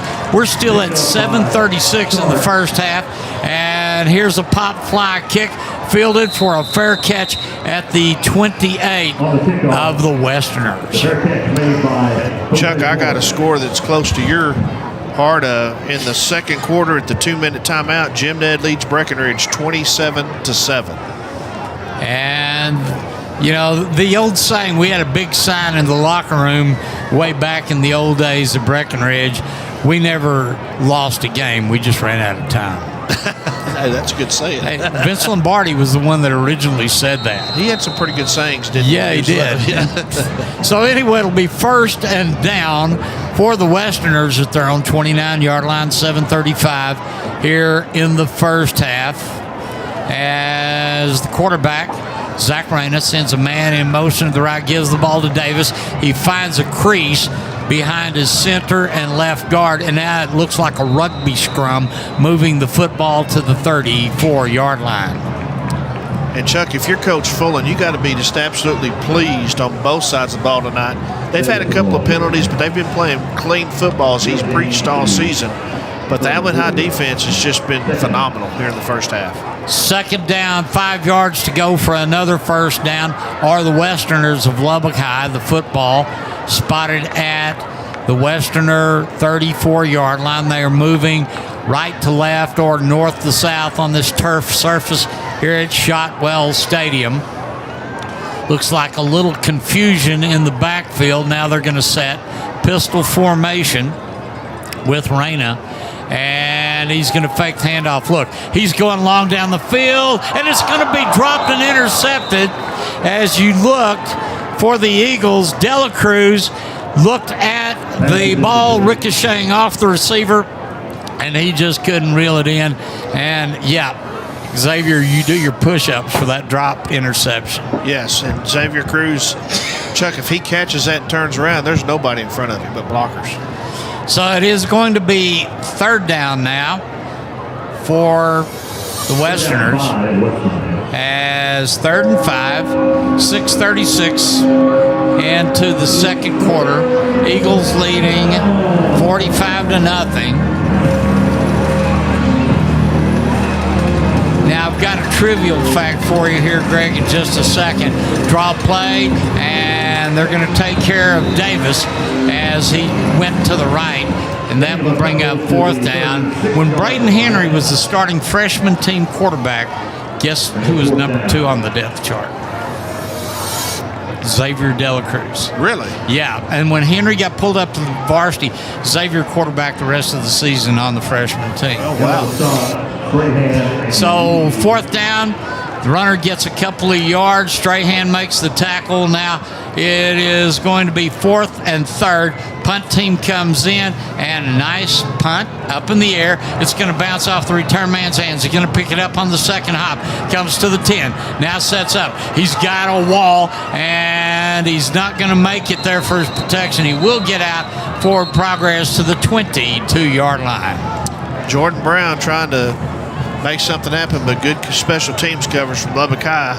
And so Abilene High now will start at their own 23-yard line with 5:46 left in the first half. All 3 timeouts leading 45-0. And so it will be 1st down. The last time I saw the Eagles in a game where 45 points were scored in the first quarter was last year against Toledo. Oh, and the year before that as well. Right. Both first quarter scores, the Eagles are trailing by 45. But now the Eagles trying to get ready to get into the state playoffs. I think they'd like another crack at Toledo. I think you're right. But a whole lot of teams would also. Yep. 1st down coming up from the 22 as Bill hands off. Going to the left, wide open at the 35-40 midfield. And that's going to be a 1st down for Josh Castillo. Josh Castillo, just nice movement, block, following the blockers. A huge run, and now Abilene High with the no huddle. And Lubbock High just looks, their defense just kind of looks starting to look tired, Chuck. They're on their heels right now. Split out way left is John Rangel. To the right is Majul Aboso. At quarterback, Tristan Bill takes the snap, fakes the handoff, looks, throws long across the middle. Rangel with the catch at the 15. Another Eagle 1st down. Beautiful catch by Rangel and a nice pass from Bill to Rangel, and now Abilene High in business. 1st and goal, actually 1st and 10 at the Lubbock 12-yard line. And from the 12 on 1st down, pitch out into the flat, caught by the back Castillo. He will get inside the 10. So the Eagles moving the football, plenty of time still here in the first half at 4:59, and Abilene High with a 45-point lead. 2nd and 7 from the Lubbock. Now, yes, Chuck, they still have the 2-minute timeout, and they got all 3 timeouts, so plenty of time and plenty of timeouts. And now 2nd down and 7. You can get a 1st down at the 2, but let's see what they do right here. They're out of the I formation in the backfield. And Bill in the shotgun, a couple of steps behind his center. Esparza takes the snap, hands off. This is going to be Castillo at the 5, into the end zone for another Abilene Eagle touchdown. Great run by Castillo. But what I liked on that play, Chuck, was number 17, the sophomore, Aaron Brown, with a great block, just leading the way into the end zone. So Abilene High now has just been scoring at will here in the first half, leading 51-0, pending the extra point. Here comes the extra point. Try Batinji will kick. It's headed through the south uprights and bounces off the scoreboard one more time. Our new score, Eagles of Abilene High, 52, and the Westerners from Lubbock High, nothing. We'll be back with more Eagle football on AISD Live. There is a road laid out for me. First night here, but Amy seems cool. Leading down to the river. I am blind, but I need not see. What do you think? I know this road is there for me. If I'm really free,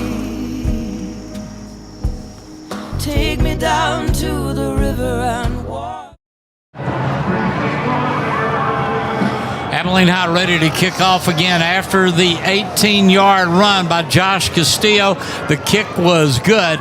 Now the Eagles lead 52-0, 4:53 in the first half.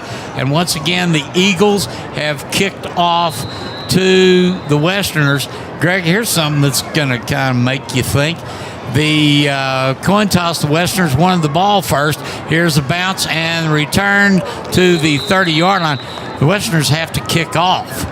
to Abilene High the first time to start the second half. Yes, they do. And Chance McNeil, number 5, received the kickoff for the Westerners. And now Lubbock High, 1st and 10 at their own 30. No timeouts. 4:49 left. And if you're Lubbock High, Chuck, what's the game plan being down 52-0 in the first half? You know, you just stay with it. You tell your guys, hey, we came out here to win. Let's give it our best effort. Of course, some coaches would say, okay, start the bus, get it warmed up. Right. But it is first down from the 30. Here are the Westerners. They get the football 70 yards from the end zone. They trail 52-0 to Abilene High. Reyna, 2-step drop back, pass out in the flat. Receiver with the catch. 33 gets over the 35 to the 37. Good pass and catch. Nice. Just a pitch and catch from Reyna to McNeil. That's going to bring up a 2nd down and 3 for Lubbock High. Here in the first half, clock running 4:27 until halftime. 2nd down coming up. It is 2nd and 3.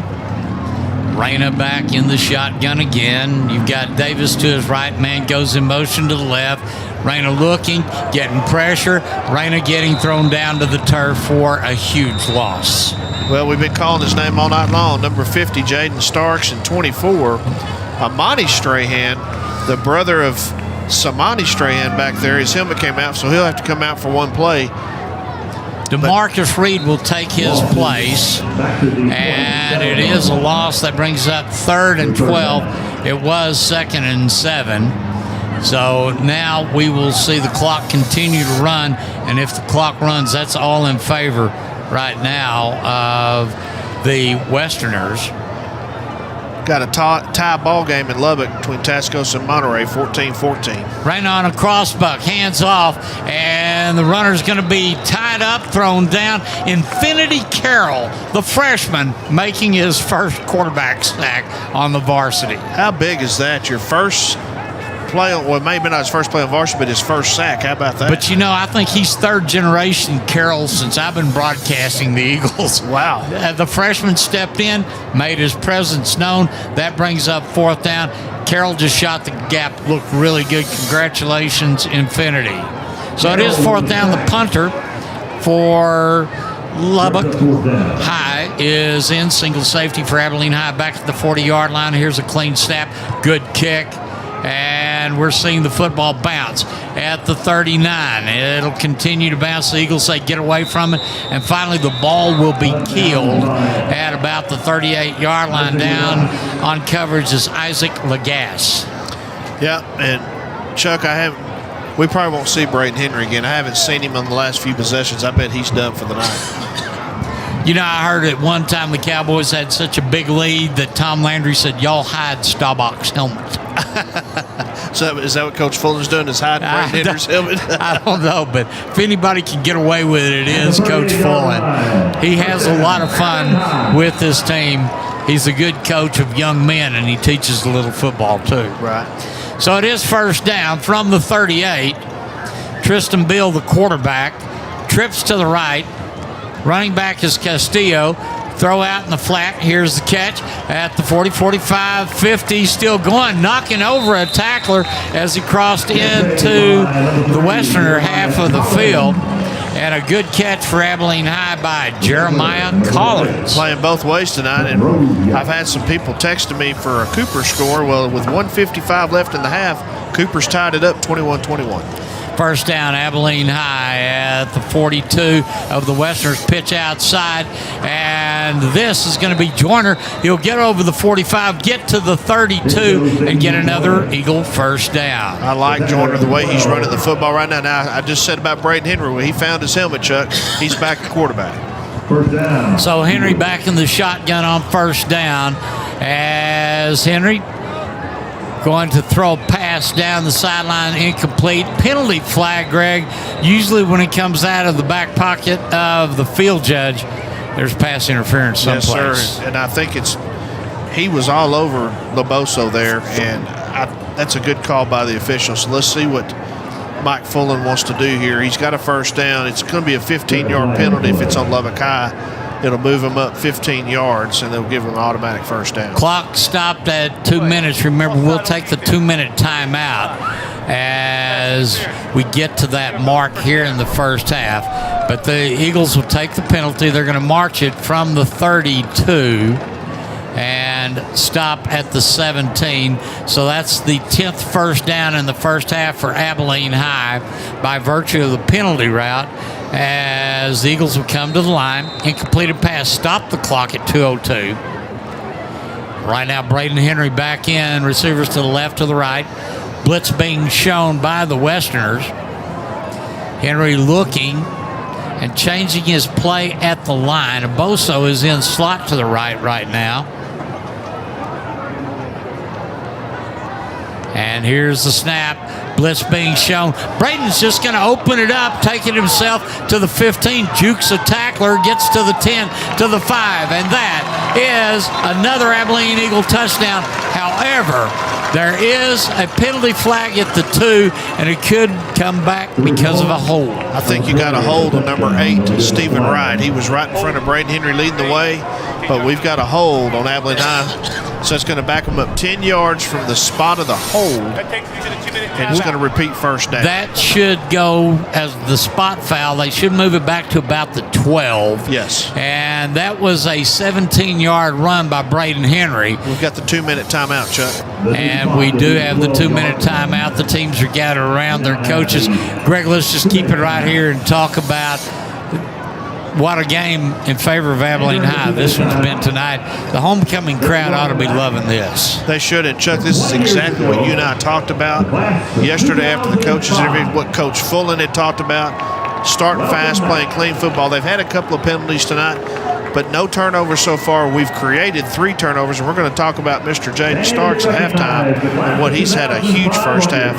But 3 of those turnovers have turned into Abilene High scores. They sure have. And Chuck, Coach Fullen's got to be pleased with his first half performance, I would think.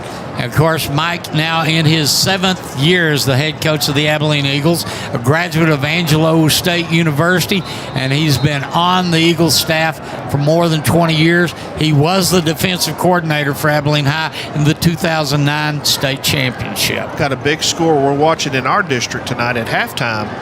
Monterey and Tascosa are tied at 14. That's a big game in the standings because we go to Tascosa next week, and that may be for the district championship. It may possibly be, but right now I can hear the Eagle coaching staff say, let's pay attention to this game first. Right, yeah, you're right. Coach Fullen's not going to let them look ahead. We know that. So we'll be first for Abilene High from the 12-yard line of Lubbock High. Braden Henry, the quarterback for the Eagles, looks to the sideline for a play to be sent in. A pair of receivers way to the right and also a pair to the left.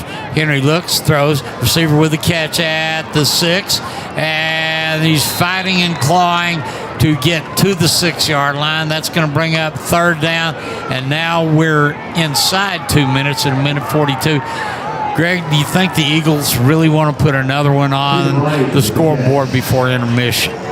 I think you want some points. You may not get a touchdown, but we're getting practice for our field goal kicker. That's going to help us down the road. Then later in the season in the playoffs, that we kicked that field goal a while ago. I think right here. He got a 29-yard field goal. He did. It was big. So let's see what they do right here.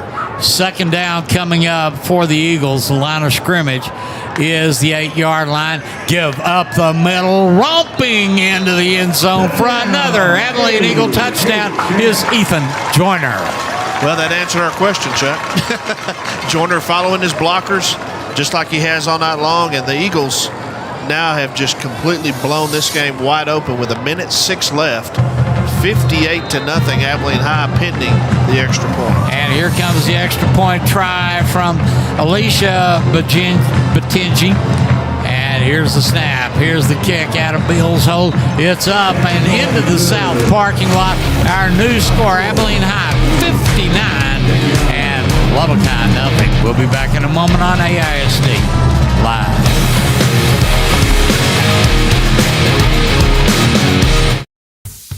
Are you looking to build a solid future in AISD? The construction program at the Lift is a perfect place to start. You'll develop practical skills working with top-of-the-line equipment and learn the techniques employers are looking for. Plus, with expert instructors guiding you, you'll be ready to jump into the workforce or continue your education in construction. We are building foundations today for the students that shape tomorrow. Join the construction program at the Lift in AISD.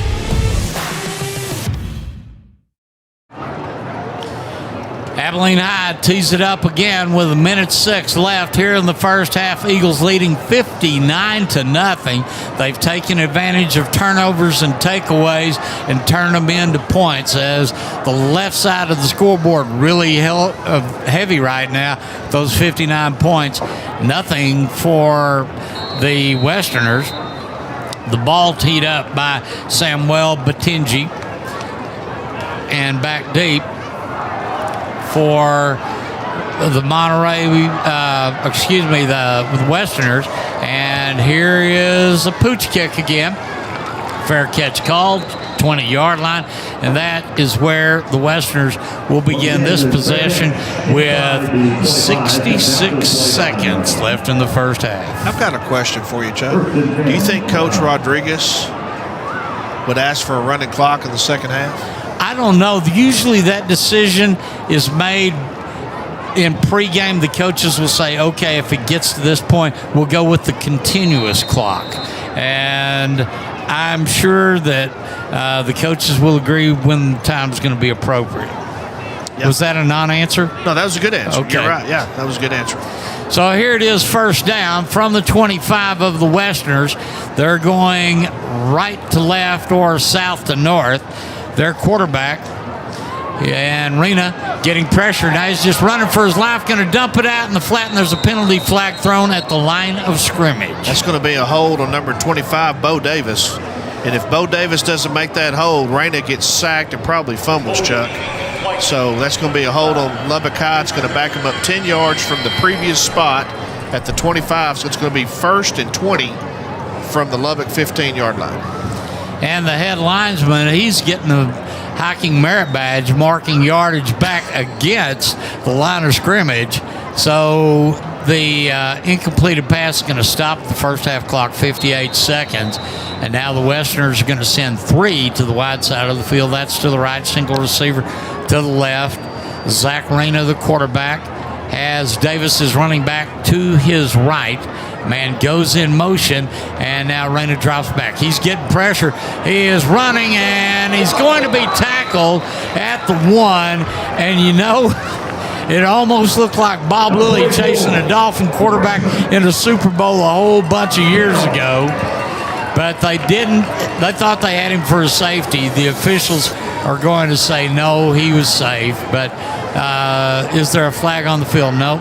Chuck, who is 44? I don't have him on the roster for Abilene. Do you know who that is? And it's Infinity Carroll. Okay, he made the tackle. He's one of the freshmen. But, yeah, that was that looked a whole lot like Bob Lilly chasing Bob Greasy in the Super Bowl a whole bunch of years ago. Yeah. It just almost looked like a cutting horse. They're going to let the clock run out. Going to end the first half of play, and it's been a good first half for the Eagles of Abilene High as they take a 59-0 lead over Lubbock's Westerners. So we're going to go ahead and take a break here at the half, and we'll be back to tell you all the good stuff because the halftime show is brought to you by Ivy Properties. So we'll be back after this for the Abilene High halftime show.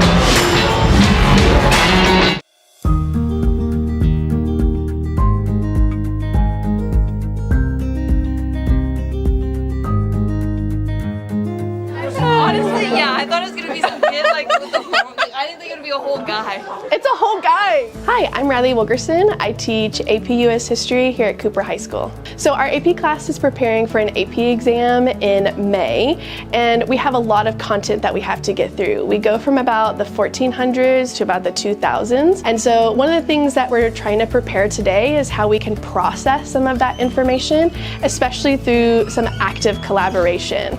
And so as we've been going through information and kind of understanding a little bit more more about how they're putting these principles of the Constitution into practice, today you're going to see how you would put it into practice. So today we're going over AP Key Concept 3.2, and we're also going over AP Key Concept 3.3. Today my AP kids are working in groups to kind of live out some of the presidencies of Washington and Adams. They're going through some choose your own scenarios where they'll be able to look at some real life government issues like domestic affairs with the Whiskey Rebellion, with foreign issues with Britain, and talking about how some of the arguments maybe that they have from the 1800s are still some of the arguments that we have here in our government today. Now, you're in teams because you're going to have to make decisions as a group.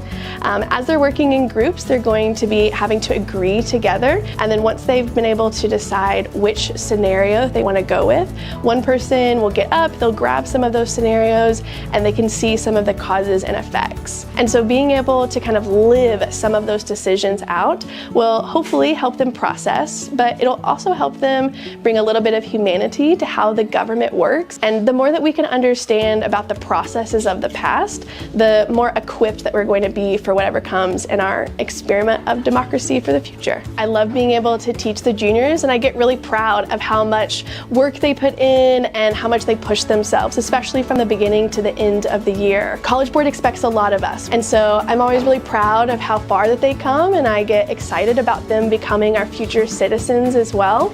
And I love that I get to teach this here at Cooper.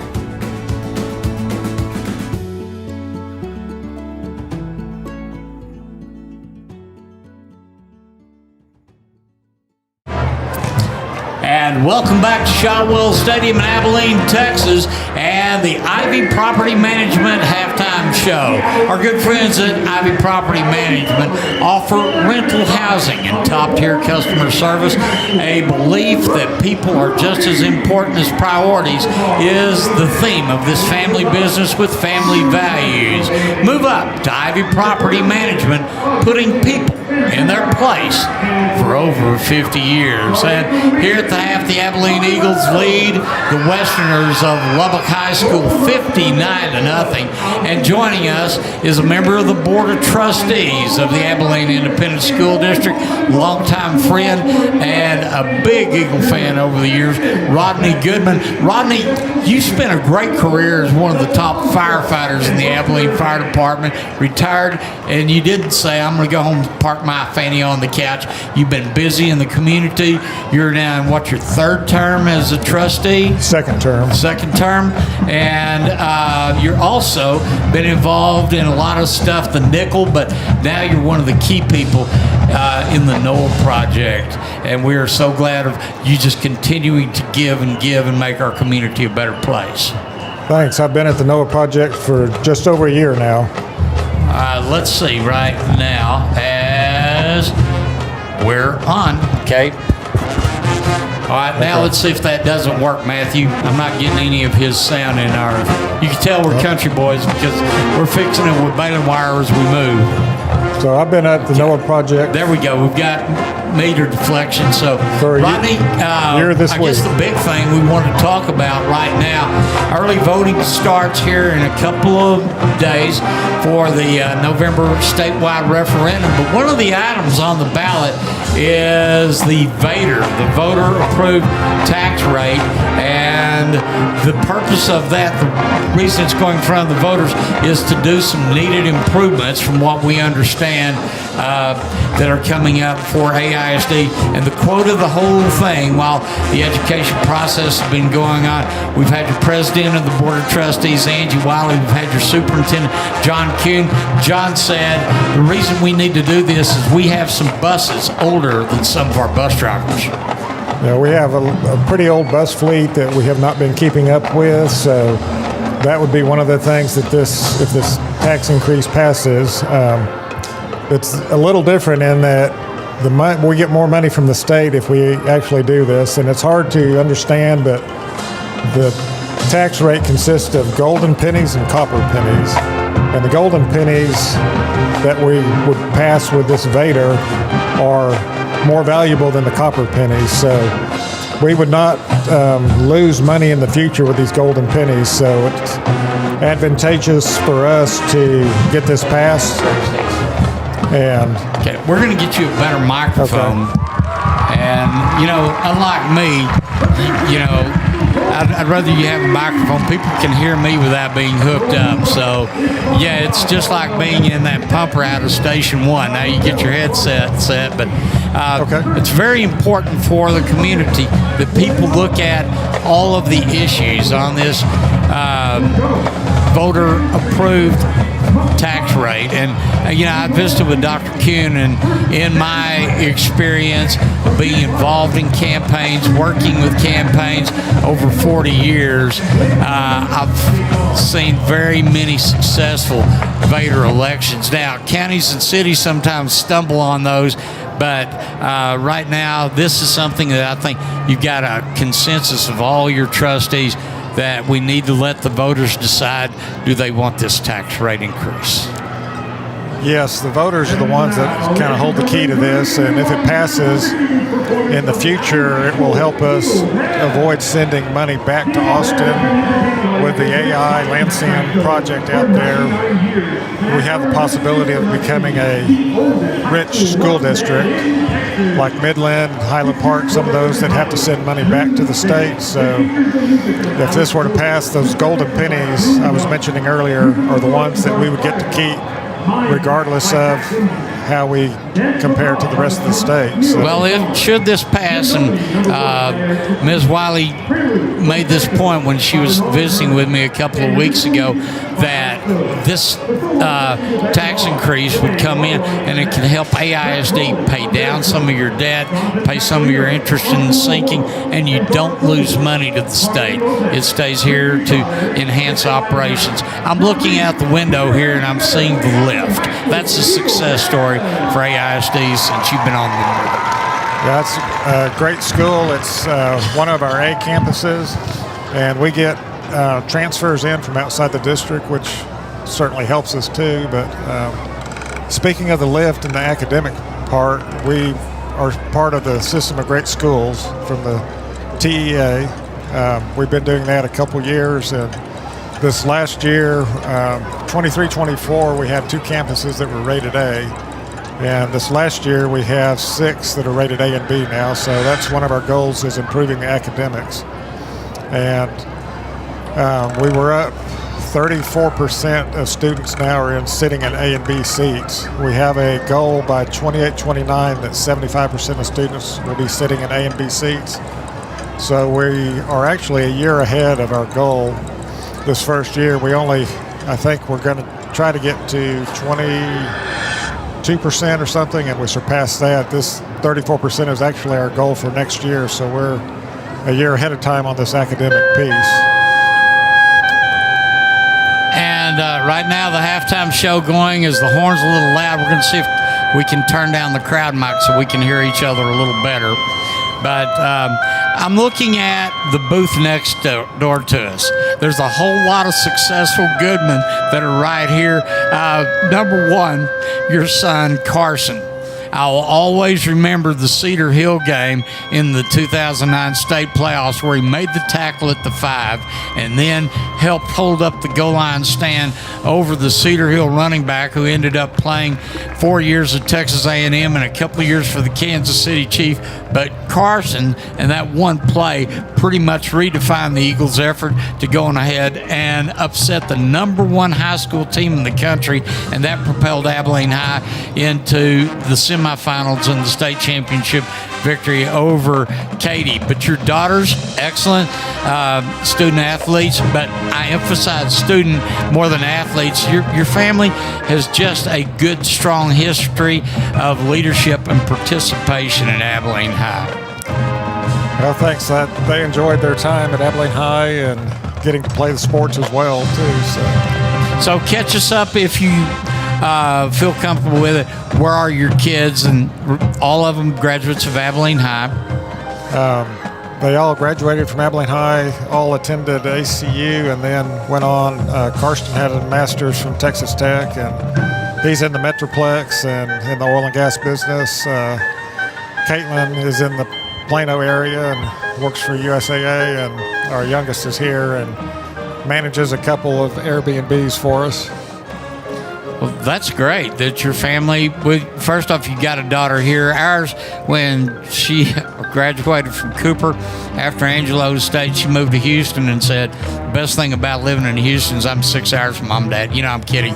Sherry would kill me if I said that. So anyway, success stories after the Eagle tradition, and please tell Carson we said hello. Proud to just watch him play and watch him grow into a good young man. Caitlin also, just wonderful kids that y'all have, and you've been blessed. Thank you. Best part about that Cedar Hill game was after Herschel scored, the number of Cedar Hill fans that started leaving. Well, Al Pickett and I did the broadcast of that game, and at halftime, the Eagles ran off the field to the locker room. Cedar Hill walked. It looked like they just had the flame blown out, and the Eagles took control in the second half. And that one play where Herschel took it out of the Dirty Bird of the Wildcat in 95, in my 43 years of doing play-by-play, that's still my very favorite play to call.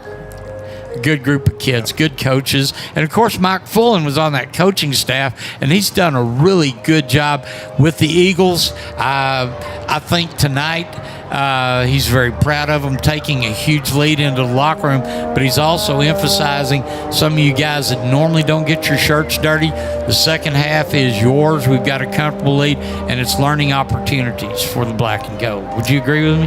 Yes, it'll give those underclassmen a chance to get out on the field and get some experience and carry that into next year. But right now, AISD, two really good coaches. Thank the world of Aaron Rohn, seen him kind of grow up in the area. Proud of Mike Fullen. I remember the first time I saw him, he was playing at Angelo State, and he was a monster then. Very aggressive, but he's a good gentleman. And their theory is we're coaching kids and teaching football. And I like the way that this coaching staff works. And, they've had 2 losses against 6A teams, but everything else has looked really good for this team so far. Yeah, both Abilene High and Cooper have great coaches and doing a good job with football programs at each school. All right, Rodney, mentioned the fact that you spent quite a bit of volunteer time down at the National Center for Children's Illustrated Literature, and then you made a move to a really good organization that I'm aware of. Of course, the executive director that retired, Dan Cox, he and I were classmates in Breckenridge back in the days. But Noah Project, you fit with what they want to do and how they serve their customers, which that customer need is very much needed in our community during these days and times. Unfortunately, the Noah Project is one of those places that's a needed place for survivors of domestic violence and sexual abuse, human trafficking. We take care of all those needs. We had a Dove luncheon last week that was one of our annual fundraisers, and one of the speakers said something to the effect of, it'd be great if we had to go out of business. So that would be our goal, is not to be needed, but unfortunately in today's society that's not the case. And your speaker for that was longtime television broadcaster Deborah Norvell, and I understand she had a really great message. It was actually the Deborah from the Dirty John Netflix series. Okay. Hey, you've seen one Deborah, you've seen them all in Chuck's World. But anyway, good program, good speaker, and definitely needed here in our community. In fact, y'all not only just serve Abilene, but you serve this entire region, almost like the Council of Governments 19-county region, isn't it? We serve a 10-county region. Most of that is to the east, towards Eastland County, all the way up to Knox County. We have a satellite office in Haskell that kind of takes care of the northern 10 counties that we're part of. So we are in a 400, almost 500 square mile area. We're the only shelter in this area. If you go to Scurry County, they've got one in Brownwood, but we go up north and to the east and cover all of that area. And if it weren't for y'all, there would be a huge unmet need that would need to be filled. But I saw that law enforcement supports you, that the judicial process supports you, and a lot of the community support agencies, they just almost make it an imperative that they continue to try to fund the NOAA project. Yeah, it's very important. We house generally 60 to 70 people each month. Some are short-term. We just need a place to stay for a week or something. Others are longer term while they get their feet back on the ground and try to find a job, get situated. So it's a very needed place. And we have a golf tournament in April that is a major fundraiser, and then we've started this annual luncheon that will be a secondary fundraiser. And if anybody wants to donate, they can go online to NOAA Project. If they go online, or if they want to talk to you personally, what would that phone number be? It is 676-7001. 676-7001. 676-7107. Okay. All right. Well, that's good that you guys are there, and I know that when I'd heard that you were going to join their team, they were elated because you are so plugged into the community and so well respected that it's just a great thing. And we've got just a couple of minutes more. Is there anything going on inside AISD that you want to share with our audience tonight on AISD Live? We're just very pleased with the progress we've made on the academic side right now, and we've had a lot of students leave AISD. Some of that was COVID related. Some people went to homeschooling. Some people just left and never came back. So we need to increase our student count, and one way to do that is to increase the academics that we're offering. The lift, as you mentioned earlier, is a great addition to AISD, and hopefully we're going to continue this improvement in academics and become a school district that's known for great academics within the next few years. And it just seems like just yesterday, NOAA Project was on North Grape Street, and you've outgrown that, and you've gone to a facility that can provide more resources and better care for those that have the NOAA Project. We have capabilities of holding up to 80 plus people, and with that comes meals for them, and we offer assistance with finding jobs and counseling and all those sorts of things too to help these people out.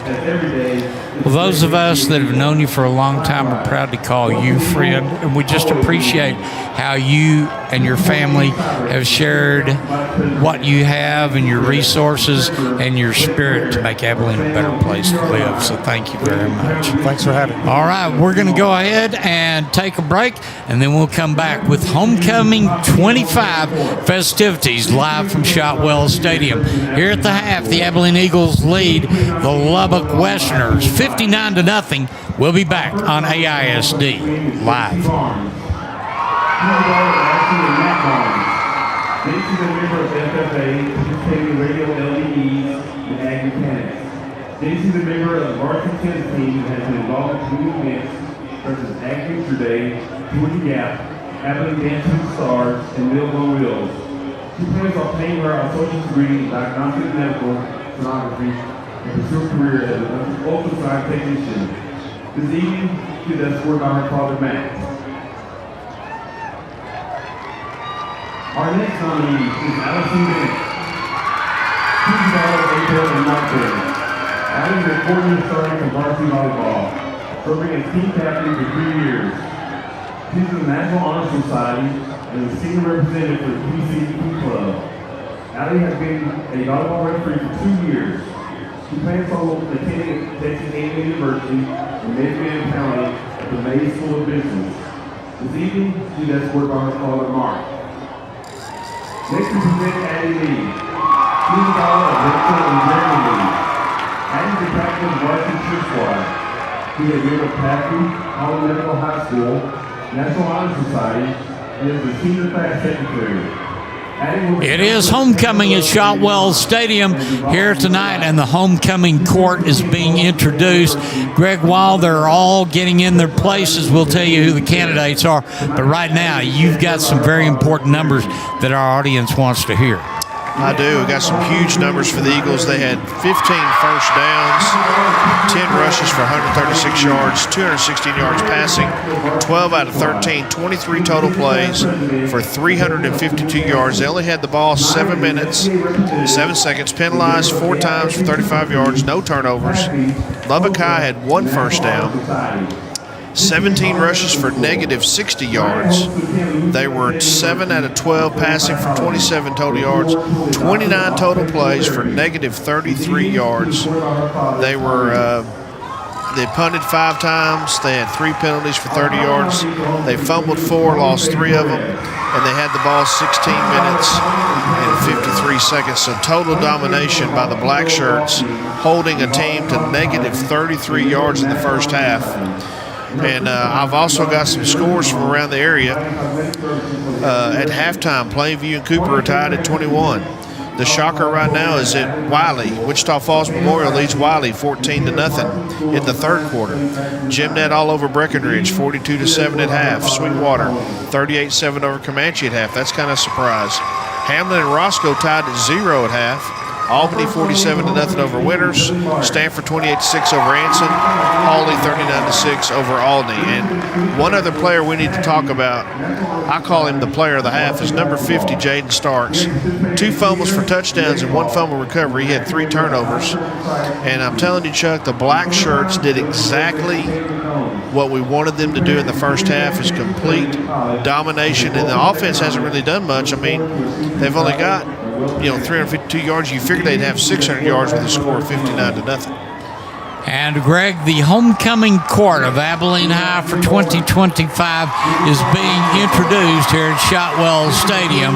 The homecoming queen candidates were introduced with Addie Lee, Allison Bennett, J.C. Barnes, Tanaya Lee, and Tony Faith Perez. And right now, the homecoming king candidates have been introduced, and you heard the crowd roar when they introduced Jim Boema. Jim, big defensive game last week for the Eagles. He has started since he's a freshman, and he's out there in his number 67 gold jersey.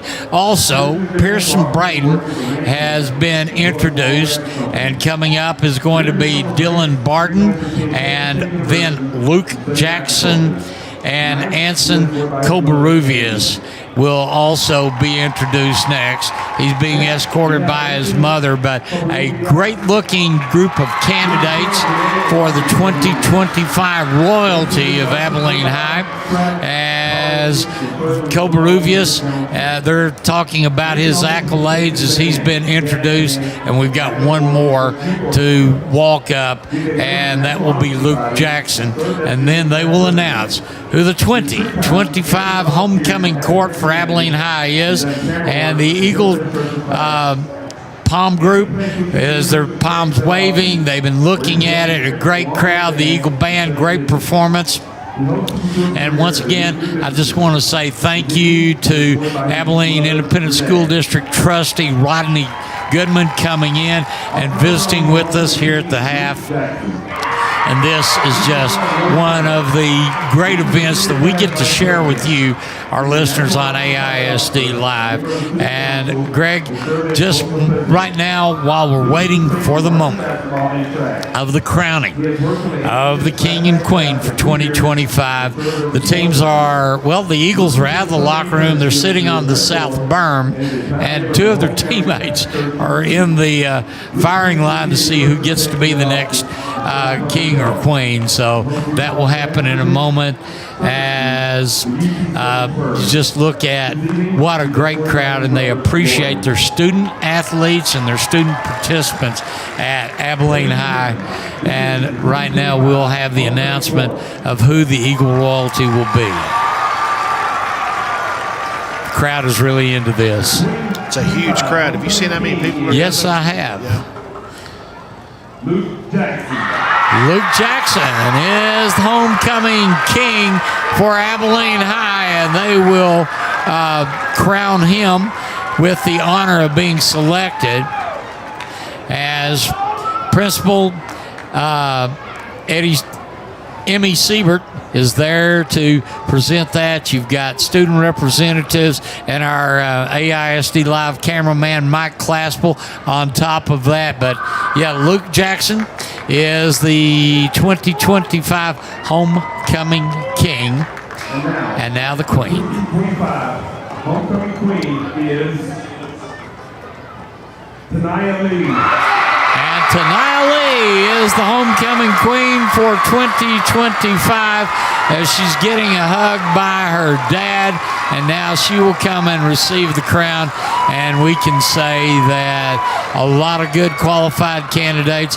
Popular vote determined who would get the awards, and right now we are just excited as they finish up homecoming festivities here at Midfield and Shotwell Stadium. The royalty has been announced, and the teams are ready to come back to action. And once again, our halftime show brought to you by Ivy Property Management. They offer rental housing and top-tier customer service and a family business with family values. They want you to come and move up to Ivy Property Management because they've been putting people in their place for over 50 years. Now that homecoming is wrapped up and the celebration begins, we still have a second half of football game to be played. Tell you what, let's take a break and we'll come back with the second half on AISD Live.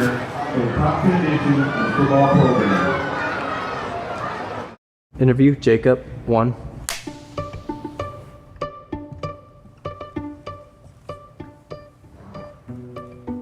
When I first became a little, I was about 6 years old. What it meant for me to be matched with Mark was that I got to have a friend, because when I first moved back from Abilene, from San Angelo, I didn't have any friends. I was just focused on school. Big brothers, big sisters, and Mark, they allowed me to open up in a way that I never really had before. I think the first time I met Mark, I thought everybody thought is that he's just goofy. We're not gonna understand each other at all. And especially the first time we hung out, all we did was stay in Big Brothers Big Sisters, and he showed me around the office, and I'm like, why am I here? What am I doing? My mom's just making me get out the house. But he made staying in the office for 2 hours one of the most fun experiences of my life. Mark and me, we did anything and everything together. We played ping pong, played basketball. If somebody gave him a gift, he sat down and taught me how to write people letters to show that he actually cared about what you did for him. He just taught me how to be a person. As a kid, we might not always think about it, but it's hard to be a kid. And so I just want to teach them just how to enjoy being a kid, just enjoy life and not worry about what might happen when they get to high school or middle school, but just to be able to enjoy where they're at. Through PALS, we visit Austin, Alcorta, and Bassetti. At Austin and Alcorta, we have PALS that we're matched with specifically, and then Bassetti is kind of more of our special needs kids that we meet with as a group, and we just learn and connect with them. They all have different problems. Some of them might be behavioral, some of them might be they have a problem with math. We just kind of help them express themselves in a safe environment that they feel like they can honestly say that they enjoy learning and they enjoy being connected with people who aren't just adults. Being big and being able to mentor somebody, already I've only been doing it for a couple weeks and I've already just enjoyed being around kids, and I hope they enjoy being around me. It's helped me connect.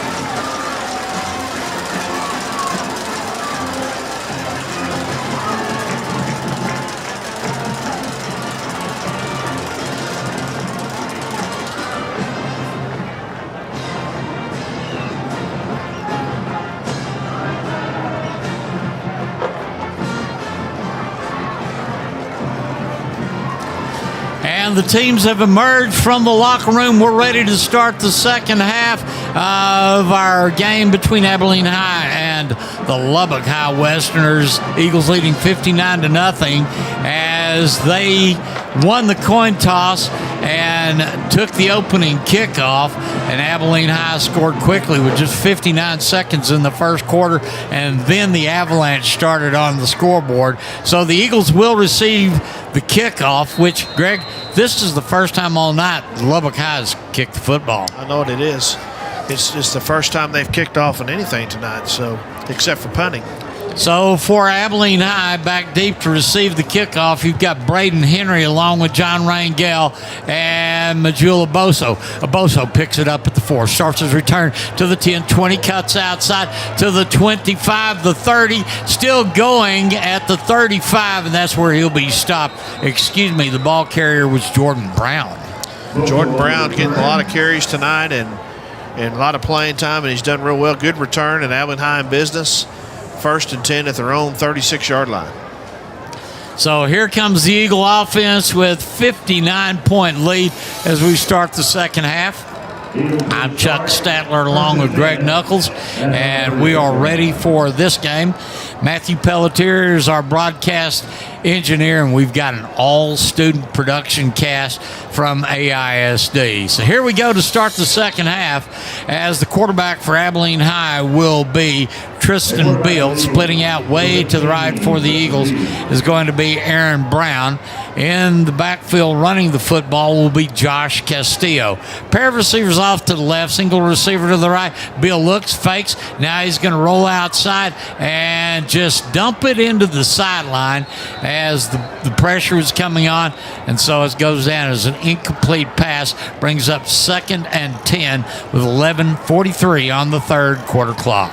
Good penetration by the Lubbock High defense, Chuck, and they're waving the flag off. They had a flag, but they're waving it off, and so it's still going to be 2nd and 10. Should be second. The down box hasn't changed. 2nd and 10 from the Abilene High 36. Aaron Brown split to the right one more time. Once again, pair of receivers to the wide side of the field. Beal in the shotgun.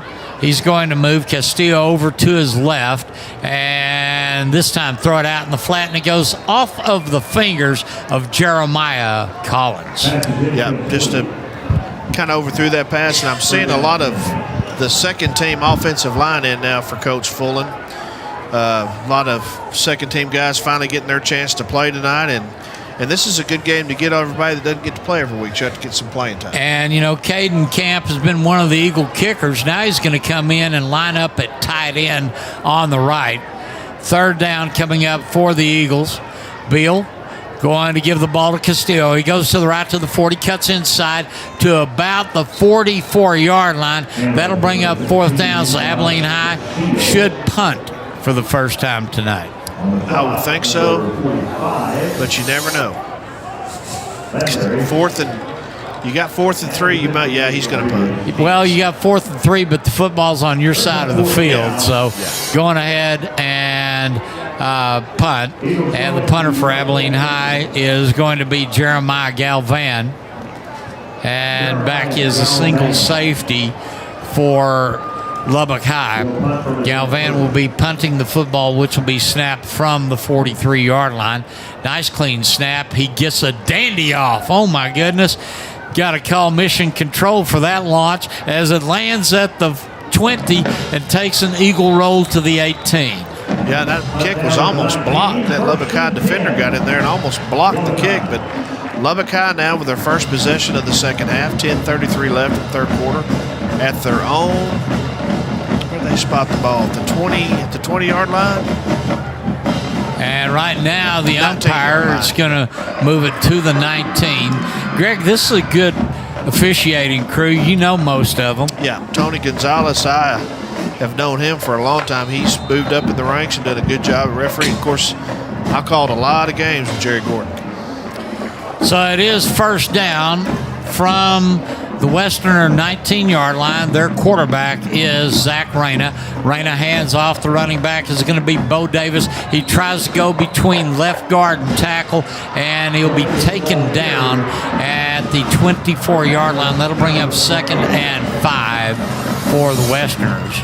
Jeremiah Collins, Trey Shaw, and Skylar Famoa. And Famoa just kind of rode his back like a horse to get him down. Bo Davis is a big back from Lubbock High. So it's going to bring up a 2nd and 5 from the 24 of Lubbock High. And as we anticipated, probably the starters will be in through the first half of the third quarter, and then you'll see very free substitutions. And it's going to be a pass intercepted with the Eagles going into the end zone, and we're looking for hands to call it as a touchdown, Greg. Yeah, it is a touchdown. we will see that pick and the win in, and the Eagles now will top 60 points. That was Jeremiah Collins with the pick six. Just read it all the way. Good reading, just clear sailing in the end zone. And now the Eagles a point away from putting 66 on the board. And let's see, as the extra point gets ready to come in, that was a 24-yard interception return by Collins.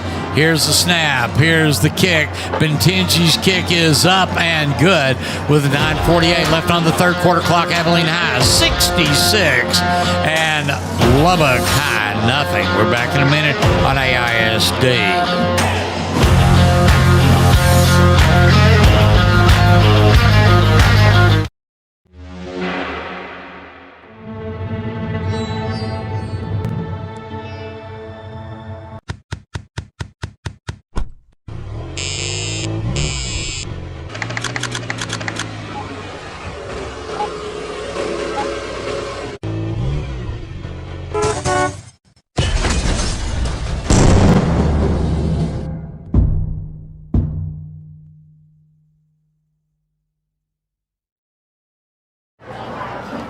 And the Abilene Highs roll into a good start here in the second half. Jeremiah Collins with an interception on the right side. Went in unscathed for another touchdown. Point after was good. The Eagles lead 66-0 over the Westerners of Lubbock High.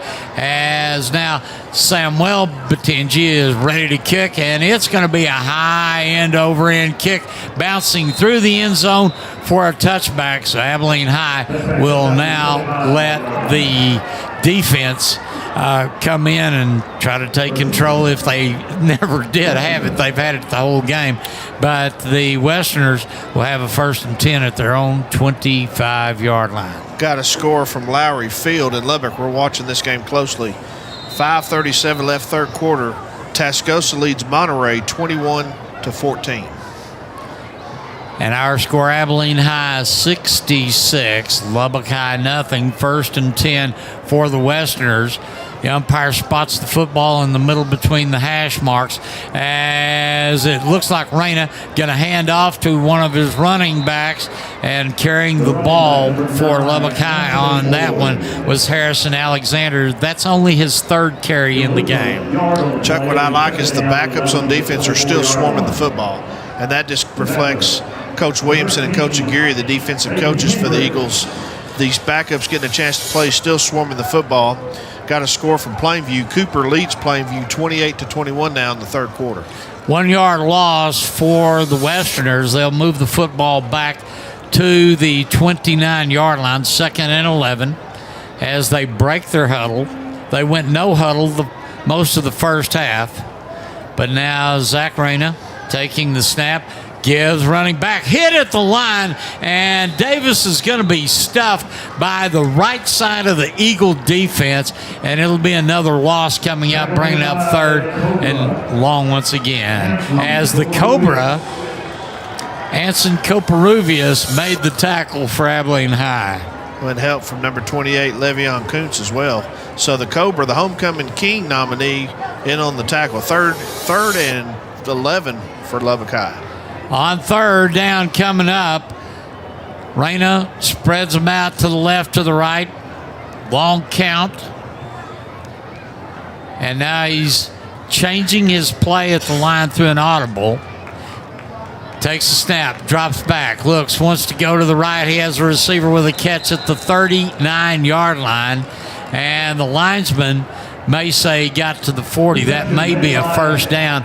Greg, if it is, guess what? It's just the 2nd 1st down for Lubbock High. The positive yards is better than negative yards, Chuck. And so 1st down for Lubbock High, 7:21 clock running here in the third quarter. They're at their own 35-yard line. 66-0, Abilene High leading Lubbock High. Wideout goes in motion to the right. Reyna looking, has some time, throws out in the flat. Receiver bags the ball at the 41-yard line. So a good pitch and catch and a handful of yards for the Westerners. Zarian Moody, the sophomore wide receiver, number 82. But I tell you, Chuck, he kind of lobs that ball out there, and that was almost another pick six for the Eagles. You better be careful throwing that football. And it's going to be a 7-yard gain. Brings up second down, 3 yards to go. Ball on the 42 on the Westerner half of the field. Reyna calling. Receivers pair to the left, to the right, pumps out in the flat. It's going to be a catch at the 40-41, and they'll stop him at the 45. That should be enough for another Lubbock High first down on the catch with Harrison Alexander. Yep, nice pitch and catch to Alexander for Lubbock High as they continue their drive here in the third quarter at their own 46. Clock's running, 6:07 left in the third quarter. Charles Meeks was in on that tackle, Greg. He's had just a whole bunch of action tonight in the secondary. Yes, he has. On first down, Reyna, low snap, looks up, blitz coming. He's going to be taken down at the 36-yard line. Wow, great play by number 27 for Abilene High. That's the Cobra. Boy, he has tremendous speed. He just blew through the hole there and made the sack. And so that's a huge loss for Lubbock High. Chuck brings up 2nd and 19 from the 37-yard line. Anson Kobaruvias on the sack, and they'll move the football back to, oh my goodness, to the 38-yard line. They're going to have to get to the 44 of Abilene High to get a first down. Yep. It shows 2nd and 19 up there, but it may be longer than that. Well, that may be as far as the clock goes. 2nd and umpteen to go. Reyna hands the ball. Davis to the left, gets to the 40. He'll break a tackle at the 45-50. He may actually have a first down as he crosses in to the Eagle half of the field at the 43. Good run by sophomore Bo Davis, and you're showing the kind of the explosiveness from him. He's a pretty good sized running back, and he just turned the left corner and got some good blocking out there. Abilene High missed a tackle there, close tackle, but good run for Davis, gives Lubbock High another first down, and they're at the Eagle 44-yard line where they had to get, Chuck. And this is the first time Lubbock High has been on Abilene High's half of the field. First down. As Reyna, a little delay handoff. Davis trying to go to the left. He'll be tripped up in the backfield for a couple of yards on the loss. Great play by number 22 for Abilene High, Javion Hammond, the junior linebacker. Great play, and he actually held him to a 2-yard loss. So 2nd and 12 from the Eagle 45 here with coming up on 4 minutes in the third quarter. Abilene High is 66, Lubbock High nothing. 2nd down, 12. And second down coming up. Stacked receivers to the left, to the right. Here's the snap. Reyna will try to drop back. Did we have one of the wideouts on the left side jump a little too quick? I think we did. I think it's going to be a false start on Lubbock High. Chuck, what's impressed me is the Lubbock High crowd has stayed over there. What little crowd is here, they haven't left. Well, they've got plenty of room to sit. Yes, they do. Bless their heart. You've got to be a true fan knowing that your team is 1-6 coming in against a very skilled Abilene High team. But, you know, as a parent, you go where your kids are playing to support them. It is second down and 17 for the Westerners. Reyna takes the snap. He's dropping back. He's got time now. He's got pressure, and he's going to roll to the left and just get a yard or two. I'm just impressed with just the black gold shirts tonight, just the swarming of the defense, just wreaking havoc on every play. Even the backups are just continuing to just cause havoc for Reyna. He's just not comfortable back there. They're getting him out of his comfort zone and just making some great plays on defense. At the Eagle 47, it'll be 3rd and 14 for the Westerners. And they're going no huddle, having the play sent in from the sideline. Eagle 3-4 defense, a sprinkling of clean shirts in the game. And now on third down, Zach Reyna Throws a little spear pass across the middle. He's hit at the 46 and knocked back. Let's see where the linesman spots that. It's already fourth down on the down box. Yeah, 4th and 14. And Chuck, another thing that's impressive, there's no Abilene High starters sitting on the bench. They're all there with their helmets on like they're ready to go into play. That's what you like to see. 4th down coming up. And back deep to receive the punt is going to be Xavier Delacruz. He'll be the deep man standing at about the 15 in anticipation of the punt. Snap, right-footed kick, end over end. It'll bounce at about the 27th yard line as it went into the Eagles sideline. I thought Mike Fullen was going to catch that one for a minute. He got a hand and knocked it out of the way. I've got some Major League Baseball playoff scores if anybody's curious. I've got the Mariners beat the Blue Jays 6-2 to lead their series 3-2. The Dodgers going for the sweep, and they lead 4-0 in the top of the 5th. And the Texas Rangers are watching it at home at this juncture. So it is 1st and 10 for the Eagles from their own 33. And coming out the lineup way to the right is Jaden Jackson. You've got Majula Bosa lining up to the left. Tristan Bill will be the quarterback for Abilene High on this 1st down. Long count, man goes in motion, and they're going to hand off trying to go around the right side. And the defense for the Westerners read that one in a big, strong tackle at the 27. Well, Majula Bosa just got lit up right there. Maybe James Morton, 23, just J.D. Morton made a tackle. And, Chuck, up 66-0. I don't know if you'd get your starters out there. You don't want to get anybody hurt. You got a big game next week against Tascosa. Well, you've got Hagan Johnson in now, wide receiver. He's going to split out to the left along with Jaden Jackson. And right now with Beal, lining up behind him is Josh Castillo. They're going to hand the ball to Castillo. It looks like he nearly got face mask. He breaks a tackle at the 30 and gets to the 32. And that should put the Eagles into a 3rd and short situation. No, 3rd and 11. Excuse me. I didn't see the north end of the chain gang. Yeah, good recovery there for Castillo to get back to the line of scrimmage. Start of the 4th quarter, Tascosa 21-14 over Monterey. 3rd and 11 for Abilene High, 25 seconds left here in the 3rd quarter. And now they will go on ahead and should go into the continuous clock in the 4th quarter. Bill drops back 2 steps. The righty looks, throws out in the flat. He's got a receiver with a catch at the 40, and that receiver is going to be Johnson. Hagan still moving the pile out to the 47. Yeah, nice effort by Hagan Johnson, number 88 for the Abilene High. Well, actually, that's Easton Pittman, sorry.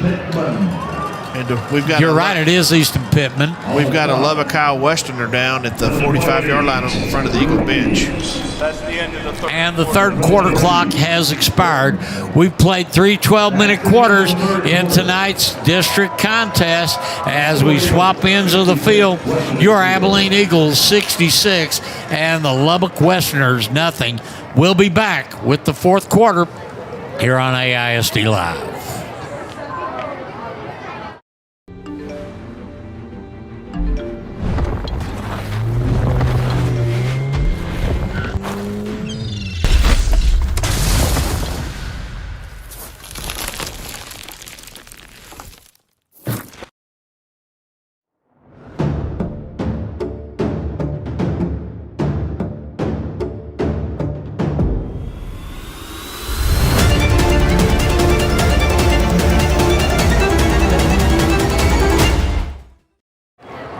Let's see if they go to the continuous clock right after this series. Right. And I've got some fresh stats hot off the press for you, Chuck. All right. The only thing better than hot off the press is hot pancakes with melted butter. Ooh, that sounds good for breakfast in the morning. No, it sounds good for dinner tonight. If my wife were out of town, I'd be at IHOP. So it is going to be where it is. Oh, they're getting him off the field. Yeah, while they're getting him off the field, I'm going to go ahead and give some quick stats. and that's number 14 for Lubbock High. That's George Trevino, the sophomore. We hope he's okay. He's kind of getting some help off the field. Lubbock High has 4 first downs, 24 rushes for negative 45 yards, 11 out of 17 with an interception for 50 yards, 41 total plays for negative 5 yards, 6 punts for 33 yards average. They fumbled 4 times, lost 3 of them, 4 penalties, 35 yards. They've had the ball 25 minutes and 41 seconds, 1 out of 10 on third down. Abilene High, we'll get back to them in just a minute. On first down, Beal in the shotgun. Pair of receivers to the left. Now he's going to send Jackson in motion to the left. He will give up the middle. This is Castillo. Josh moving the football out to the 42-yard line. That's a really nice pickup. It's going to bring up second down and short yardage. Yep, second and short. Nice run by Castillo for Abilene High. I don't think you're going to see Ethan Jordan or Braden Henry the rest of the night, Chuck. I'd hide their helmet if I were the coach. Yep. So it is second down and 1 for Abilene High. They need to get over the 42 to get another first down. Beal, long count, takes it, hands it off. Castillo goes behind his left guard and his tackle pushing him to the 40. That's an Eagle first down. Nice push by the offensive line to get the first down for Castillo. And Abilene High first and 10 at the Lubbock 40-yard line. 11:40 left in the game. And the clock moving with under 11 minutes left. Eagles 66, Westerners nothing. But the Westerners are showing they're tougher than a catcher's mitt as they're staying into the game and still fighting. As Beal takes a snap, pumps go to the right, throws across the middle. He wants to go to Jackson and will underthrow him by about a half a foot. Yeah, good call. Jackson trying to convince the official he caught it, but it did hit the turf. It's a good call by the official.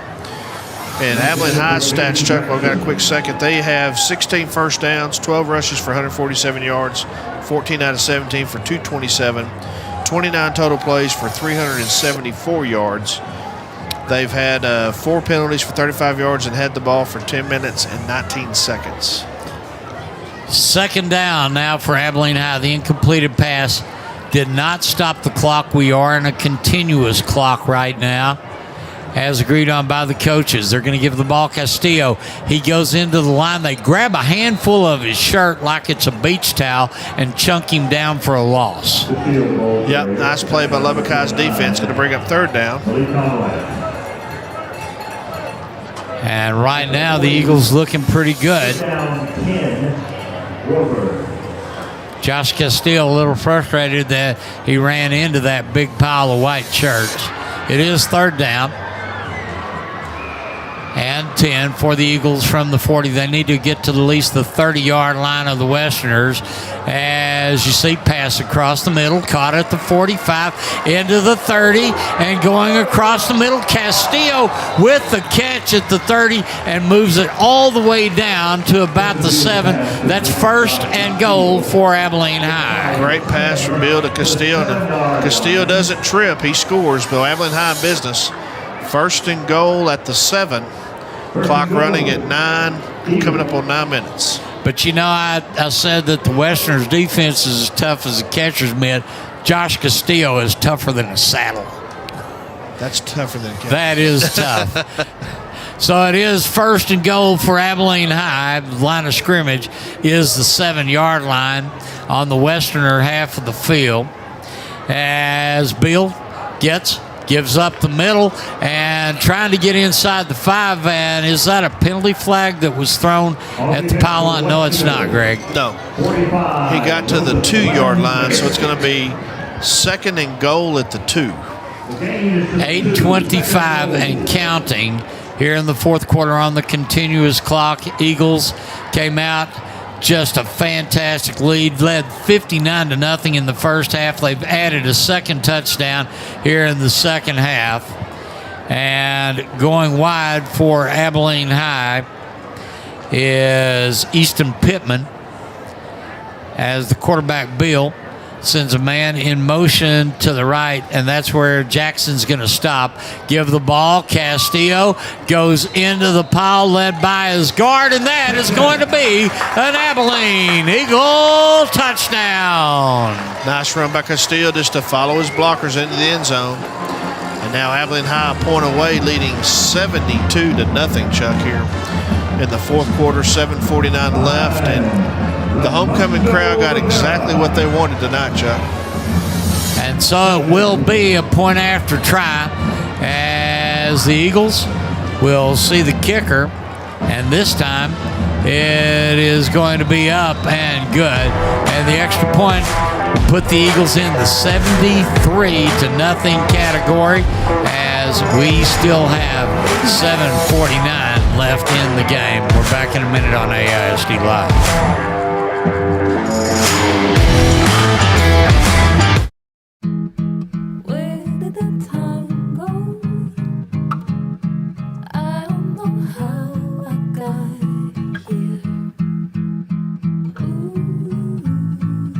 You've done the hard part. You quit smoking. Now do the easy part and get scanned for lung cancer. If you smoked, you may still be at risk, but early detection could save your life. Talk to your doctor and learn more at savedbythescan.org.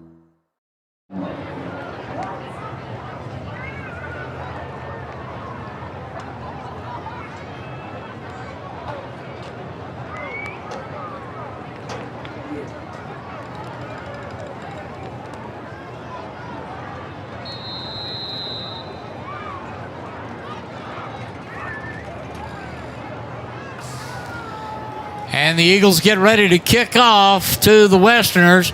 And the ball will land at the 3, go through the south end zone for a touchback. And the clock moving at 7:33 here in the fourth. Abilene High's Eagles 73, Lubbock High nothing. Greg, we see an Eagle right now.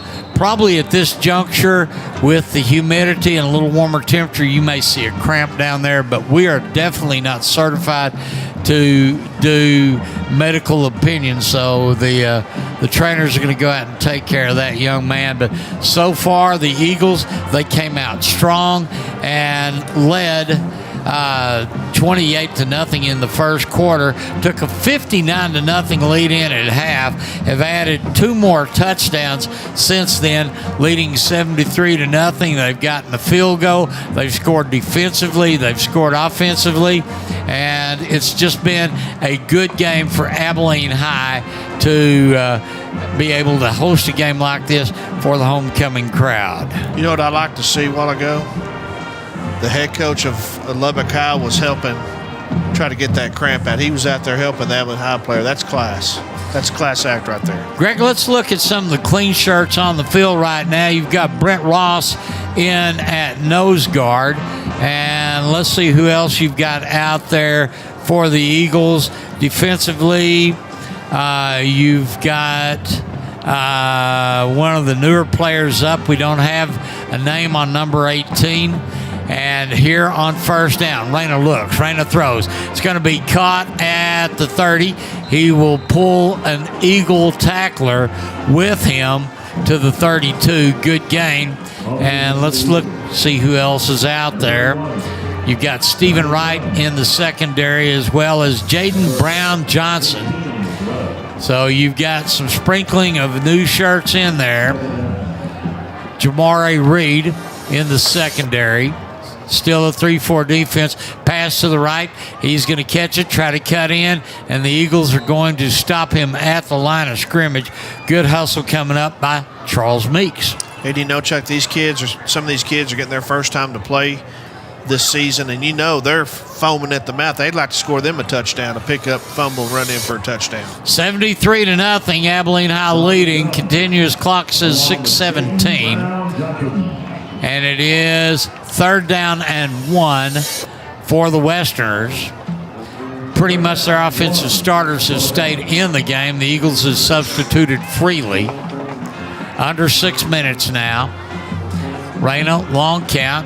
is going to give. Davis trying to go around the left side. He'll turn the corner at the 35, at the 40. He'll be knocked out of bounds into the Eagle bench, and actually carrying the ball still Bo Davis. I thought we had another number, but that was him. I'd like to have him in my backfield. He knows how to play contact ball. And he's just a sophomore, so he's going to get bigger, faster, and better.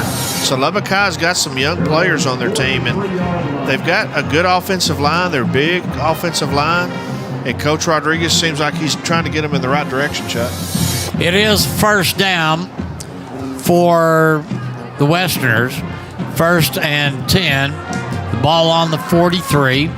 Reyna sends a man in motion to the right, and that was Easton Blakely. And here's a long pass downfield over his receiver at the 25. He gave it all he could get, and just about one step too far to catch his receiver in stride, Greg. Yeah, number 4, Easton Blakely, he had Jaden Brown Johnson beat and just barely went through his fingertips. So nice little flea flicker. Lubbock High pulling out some bag of tricks here in the 4th quarter, but just missed him. And he was open, Chuck. He got ahead of Johnson on that pass play. With the continuous clock, you don't stop it on incomplete passes. So the clock's still moving at 4:44. And right now they're going to hand off in the backfield. And we took the fake. Coming around on the reverse, the runner will get to about the 42. Carrying the ball for the Westerners that time was Denzel Robbins. Matthew Hernandez, 35, and Jaden Brown Johnson, number 6. And Chuck, what I still like is you're up 73-0, but they're still swarming to the football. That's coaching. Coach Williamson and Aguirre doing a great job with our defense. It is 3rd and 11 now for the Westerners, as they are looking to the sideline on what play should be sent in. And now the Westerners come to the line of scrimmage. Reyna has gone the whole way. He's going to give the ball from the quarterback slot to his runner up the middle. He'll get to the 45. And carrying the ball was Israel Cervantes. So that'll bring up 4th and about 7 from the Westerner 44-yard line. Clock moving at 3:20, and it can't move fast enough for Lubbock High, I'm sure. No, they're just ready to get on the bus and get out of here. The bus is already fired up. You can see them. But I'm very impressed with the crowd not leaving, Chuck. The crowd is still here for Lubbock. 4th and 7 coming up. Man goes in motion to the right. Reyna takes a snap, rolls to the right, throws. It's going to be caught at midfield. Making the catch at the 44 for the Westerners was Denzel Robbins, but it's not going to be enough for a first down. The ball will go on downs to Abilene High. And you know, Chuck, if Abilene High, if I know Coach Fuller, he just wants to run the clock and get out of here with a homecoming and the 4th district win. And Chuck, I got to check the score in Lowry, but that's going to set up the huge game next week. We're going to be at Dick Bivens in Amarillo. With the change of possession, Greg, they will stop the 4th quarter clock at 3:03 as the Eagles come to the line. You're going to see Tristan Bill quarterbacking for Abilene High. In the backfield with him is Josh Castillo, and the clock starts to move. Man goes in motion from right to left. Bill taking his time. Gets the shotgun snap. Gives to Castillo behind left guard and tackle over the 50, the 45, and he will be stopped at the 41-yard line. That's an Eagle first down, and the clock continues. Abilene High 73, Lubbock High nothing. Great blocking by the offensive line to lead the way for Castillo. And the offensive line wanted to go no huddle, Chuck. They're ready to go score another touchdown. They're excited. 2:15 here on the 4th quarter clock. Greg, I'll tell you, I spent just as much time on the sideline as I did in the game. And when you finally get a chance, if you're a defensive player, to go play offense, you want to prove to the coaches, hey, I should have been on both sides of the ball all night. These guys are trying. There is a timeout called, and it is our 2-minute timeout here on the field. And both teams will get around their coaches. Let's take a break here on AISD Live.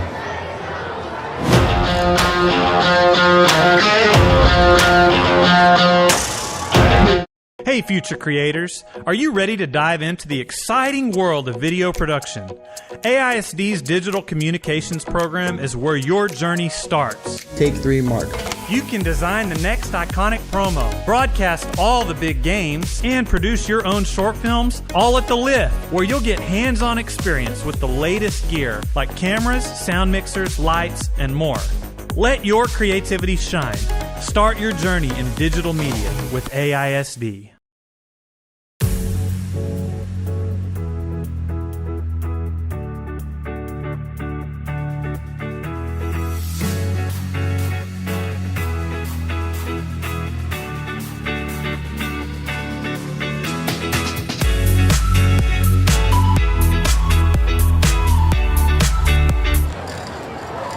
And now back to action in the fourth quarter. They give the ball. Josh Castillo on first down from the Westerner 41. He's going to go into a pile and move it out to about the 38.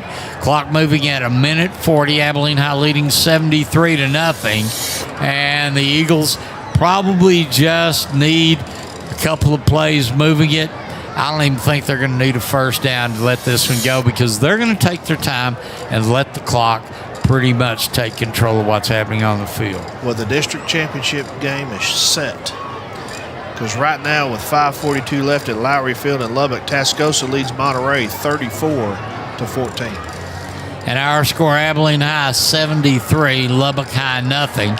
Second down and 7, and they give the ball, and this is Castillo, goes over the right, moves the football over the 35 to the 33, and we're at 53 seconds and third down coming up for Abilene High. This will be the last snap of the game for Abilene High. They'll just have to take a knee, and that'll be it. Well, you've got 40 seconds on the game clock, but your play clock has just rolled under 40, so Eagles may not even need to take a knee. I know it. But that's all right, because, hey, we've got to work under the direction of Matthew Pelletier tonight. He's kept us acting like a couple of grown-ups this time. So bless your heart, Matthew. Congratulations to our whole, this is a student-led production crew tonight, because Randy Cluck's in Plainview with the Cougars.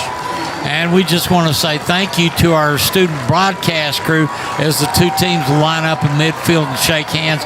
You've got Lily Frazier, Brooke Berry, Gabriel Enriquez, Ethan Hutsell, Serenity Pollock, as well as our Matthew Pelletier, Draven Rodriguez, Desiree Ublaca, Gage Onzueta, and Aliana Walker, and our student interns for this broadcast, Malia Hawkins, Caden Kelton, and Justin Torres. It's a happy homecoming for Abilene High as they win this one 73-0. You hear the Eagle Band cranking up the fight song as the two teams do shake hands, and that's a sportsman way to end a game like this. So tell you what, let's take a break, and we're going to come back with our post-game show on AISD Live. Our post-game show brought to you by Quad C Heating and Cooling. We'll be back with more on AISD Live.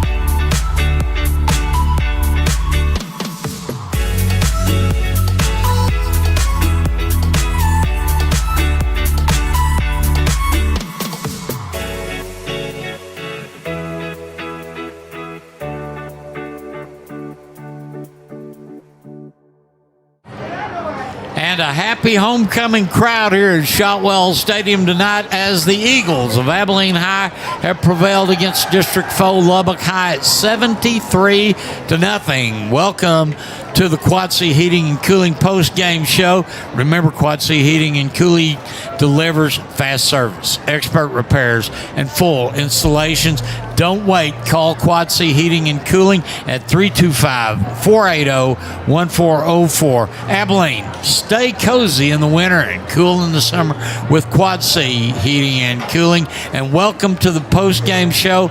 We thought that the Eagles might have a scoreboard advantage, but we didn't know the scoreboard was going to be tilted as big as it is tonight against the Westerners of Lubbock High. Yeah, Chuck, and I've got the final stats, and they're pretty just mind-boggling. For Lubbock High, they had 5 first downs, 26 carries for negative 32 yards, 15 out of 22 for 64 yards and 1 interception, 48 total plays for 32 yards total. They were one out. They had 1 kickoff, 6 punts, 4 fumbles, 3 loss, 4 penalties for 35 yards, and they had the ball 30 minutes and 27 seconds. They were 2 of 12 on 3rd down and 0 of 3 on 4th down. Abilene High with 20 first downs, 20 rushes for 185 yards, 15 out of 19, 260 yards, a nice balanced attack, 39 total plays, 445 yards. They had 1 fumble, and they returned it for 26 yards and a touchdown, 3 punt returns, 1 kickoff, 1 interception for 21 yards. They only punted once, 4 penalties for 35 yards, and they only had the ball for 17 minutes and 33 seconds. But they were 2 of 4 on 3rd down, and they were 5 out of 5 in the red zone. They scored every time they were down in the red zone.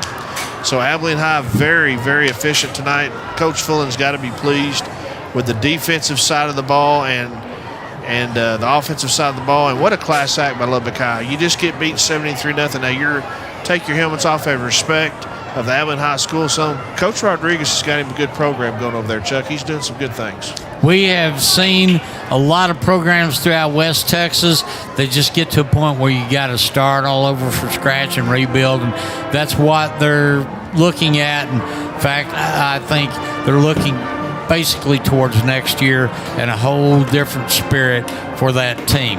However, right now you hear the oldest marching band in Texas playing the Eagle School song as the gold jersey throwback Abilene Eagles are right in front of their band. But then again, you look on the other half of the field and the Westerners from Lubbock High School gathering around their coach. Greg, a lot of scoring. It scored fast. And if I may, I'll just recap our scoring real quick. 59 seconds into the first quarter, Abilene High saw Lubbock rush for a loss of 15 yards, but a fumble by the team recovered by Abilene High. Jaden Starks recovered it for a touchdown. The extra point was good. Eagles led 7-0. Then 8:38 first quarter, Braden Henry rushed for 38 yards to score a touchdown, as Benton Johnny's kick was good. Eagles led 14-0. Ethan Joyner then came in, rushed for 2 yards, and the kick was good. Abilene High led 21-0. Braden Henry passed complete to Ethan Joyner for 57 yards, and the Benton Johnny kick was good. Eagles led 28-0. Then, still in the first half, Braden Henry, Tristan Bill completed a pass to Majul Bull Aboso for 31 yards, and the kick was good. Eagles led 35-0. Now we go to the second quarter. As you noticed, the Eagles scored 28 points in the first quarter. Then Elijah Benton Johnny, his kick was good. Tristan Bill, 11:55 left in the first half, pass complete to Aboso for 31 yards. Kick was good. Elijah Benton Johnny's field goal for 29 yards made the score 38-0. And then, still in the second quarter, Zach Reyna was tackled for a loss, and the fumble recovered. And Abilene High's Jaden Starks rumbled it in for 26 yards. Eagles led 40 5-0. Now let's go to the third quarter. As at halftime, it was 65-0. Eagles scored in the third on a Benton Johnny kick after Reyna's pass was intercepted by Jeremiah Collins at the 21. Score was 66-0. In the fourth, Josh Castillo just put some icing on the cake on a 2-yard run, and the score was 72-0. Caden Camp came in, kicked the extra point to make it 73-0. A good night for the Abilene Eagles, and just a great night for homecoming fans. We still see some fans in our monitor in the bleachers. They don't want to go home. They had too much fun with tonight's game. No, they want to enjoy this win, Chuck, and I just can't compliment the coaching staff enough for Abilene High coming in here. You know you're an inferior team over Lubbock High, but you came in, you did what you had to do, you get the win, and now I'm looking at the scoreboard here. We got some interesting scores.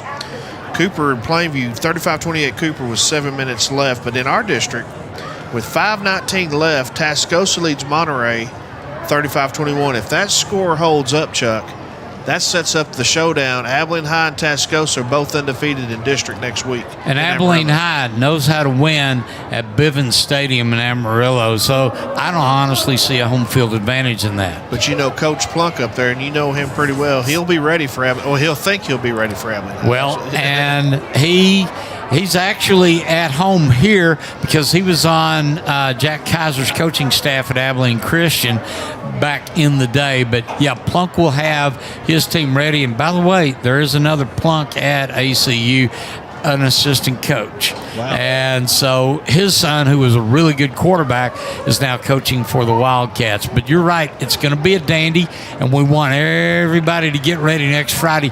We'll bring you everything from the opening kickoff to the final gun. But we really want to take a minute and say thank you to Blake Williams State Farm Insurance for sponsoring our pregame show, VIP Sports Getaway. They have been proud to sponsor Abilene and High and Cooper broadcast throughout the season. Our neighbors at Great Lakes Cheese, they're proud to support our local high school sports.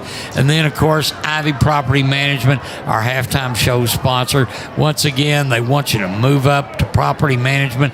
Ivy Property Management, putting people in their place for over 50 years. And finally, our post-game sponsor tonight, Quad C Heating and Cooling, as they deliver fast service expert repairs. And we want you to call them if you want to stay cool, Abilene, in the winter and warm in the summer. So is it? No, it's warm in the winter. Hey, I don't write this stuff.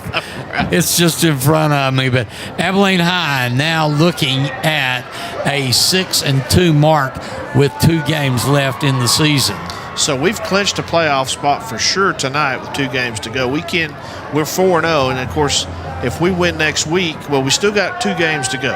You want to go undefeated in the district to win that district championship outright. But remember, last year the Eagles lost the last game of the regular season and ended up as co-champions. Yep. And Mike Fullen said, "I don't want to share the trophy this year." You know, he's been preaching that every week when we visited with him, and he takes every team seriously, and he said, we want to win this outright. We're greedy. We don't want to share the title. We don't want to share the district win.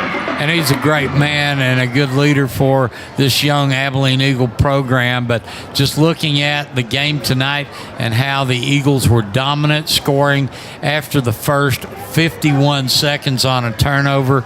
And so tonight they win 73-0 over a high-spirited Lubbock High School Westerner team. Greg, any final thoughts?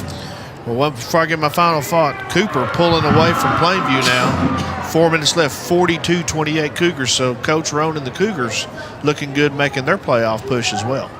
And they should. And, of course, Wiley tonight sounds like they stumbled a little bit. They're losing 38-14 to Wichita Falls Memorial with 7 minutes left. But my final thought tonight is I wanted the Eagles to come out, started fast on both sides, and I think they did that.